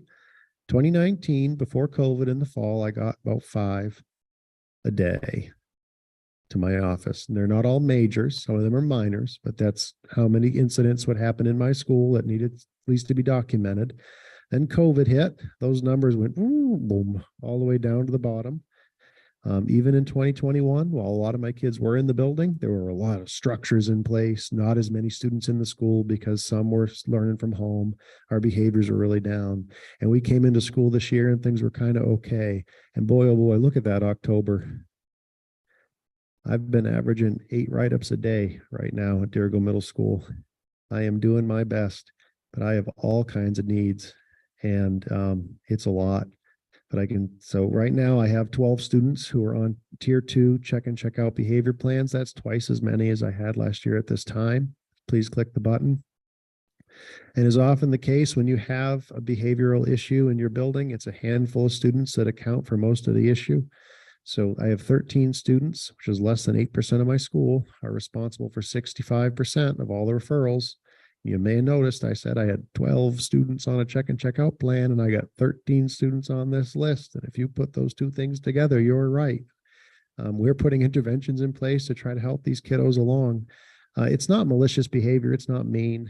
It's just folks having a hard time sitting down and doing school is really what it comes down to. Please click the button. Okay, so we have activities. This is one of the best things about Deergo Middle School. We have all kinds of great stuff, and I won't read the whole slide, Larry, because you asked me not to, but we've got all kinds of great stuff and a nice picture of our field hockey team. Our field hockey team made playoffs. Our cross country team had the best season anyone can remember. They only lost 1 meet of the entire season. Fantastic cross country team. Soccer showed improvement. Technology club has been meeting regularly. We have some high school students coming down to help the debate team at the middle school get ready to keep that tradition going up here. Good stuff. I love our clubs. Click the button. And school events, because we're back to having school events. We had our orientation and activity fair. Our open house, I require parents to attend and watch my technology presentation if they wish for the laptop to go home. So I have 85% participation. 85% of my kids' parents came to watch that, and then a bunch more come in later and watch the video in the building. We had our student council elections. This year I ran them like real elections with a voting booth and the whole thing. We were able to have a field trip where we sent our alternative education kids along with the Region 9 outdoor leadership program to Bryant Pond, trying to have a team building day to help that program kind of find its way right now. It was a positive day.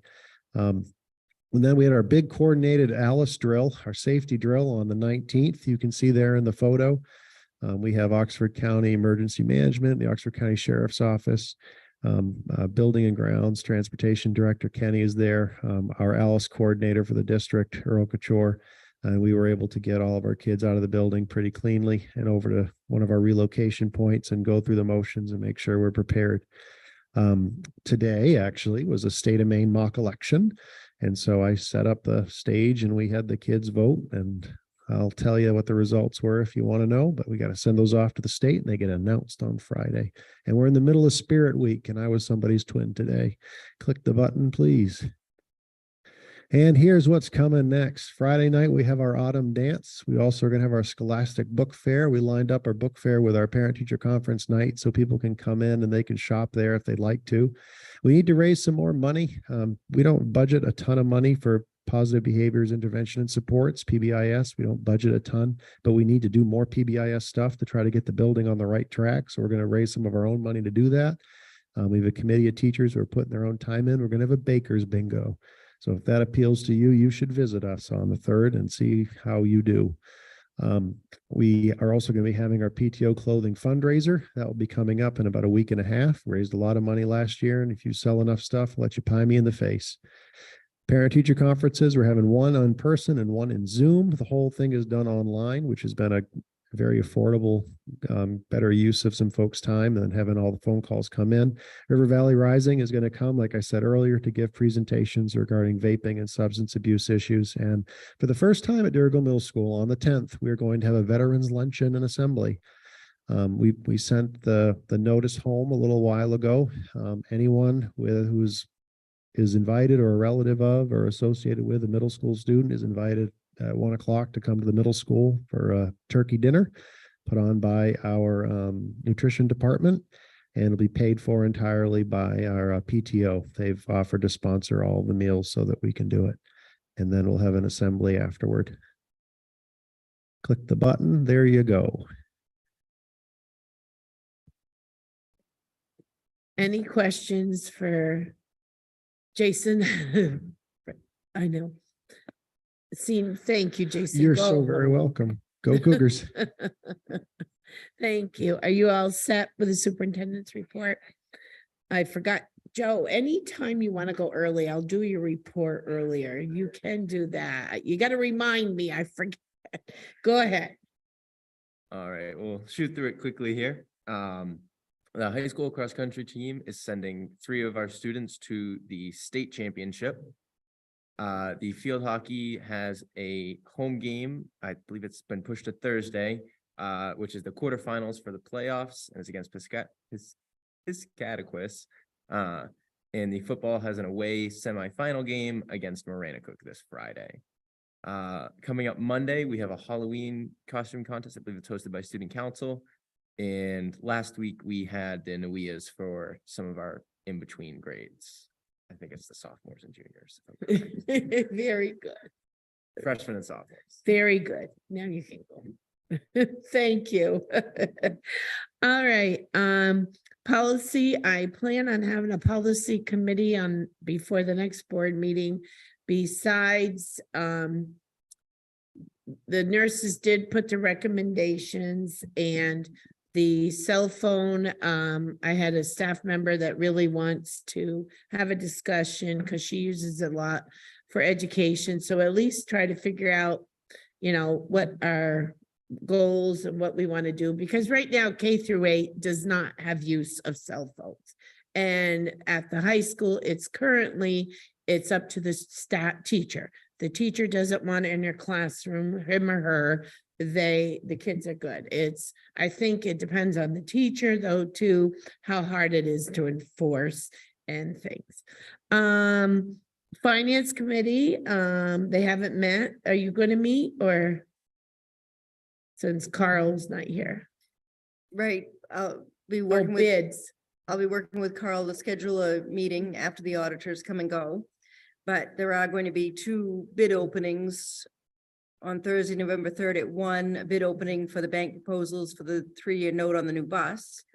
And on Thursday, November 10th, a bid opening for 3 buses that are being sold. And that ad went in the Rumford Falls Times, and to contact Kenny if they want to see the buses. Is the auditors in person or Zoom? They are remote. Okay, good. Then I don't have to worry about a popcorn ball for them. Right? You should try to bribe them with food. Well, they always came at Halloween, and but they don't come, they don't come. Curriculum, we haven't met since before. Buildings and grounds. We haven't met. Negotiations has the, Next year. yep. Personnel. We have a meeting scheduled for next Tuesday, which is November 1st here at the high school library at 6:30. I think we have 1 job description that we're going to discuss. And then I just thought it would be good to meet as a group, because we really haven't, just to talk about roles and responsibilities of personnel committees. So anybody else who wants to come, you're more than welcome.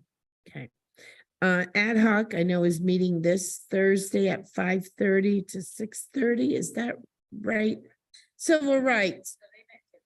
Oh, no, the ad hoc was Thursday, isn't it? Yeah. Oh, it's not. What did I see? Jason. Oh, but so we don't have one next Thursday, this Thursday. Well, he kept writing that people couldn't go. Oh, hallelujah. So I thought it was. You know why? It gets interesting because things are, it's not true anymore. So.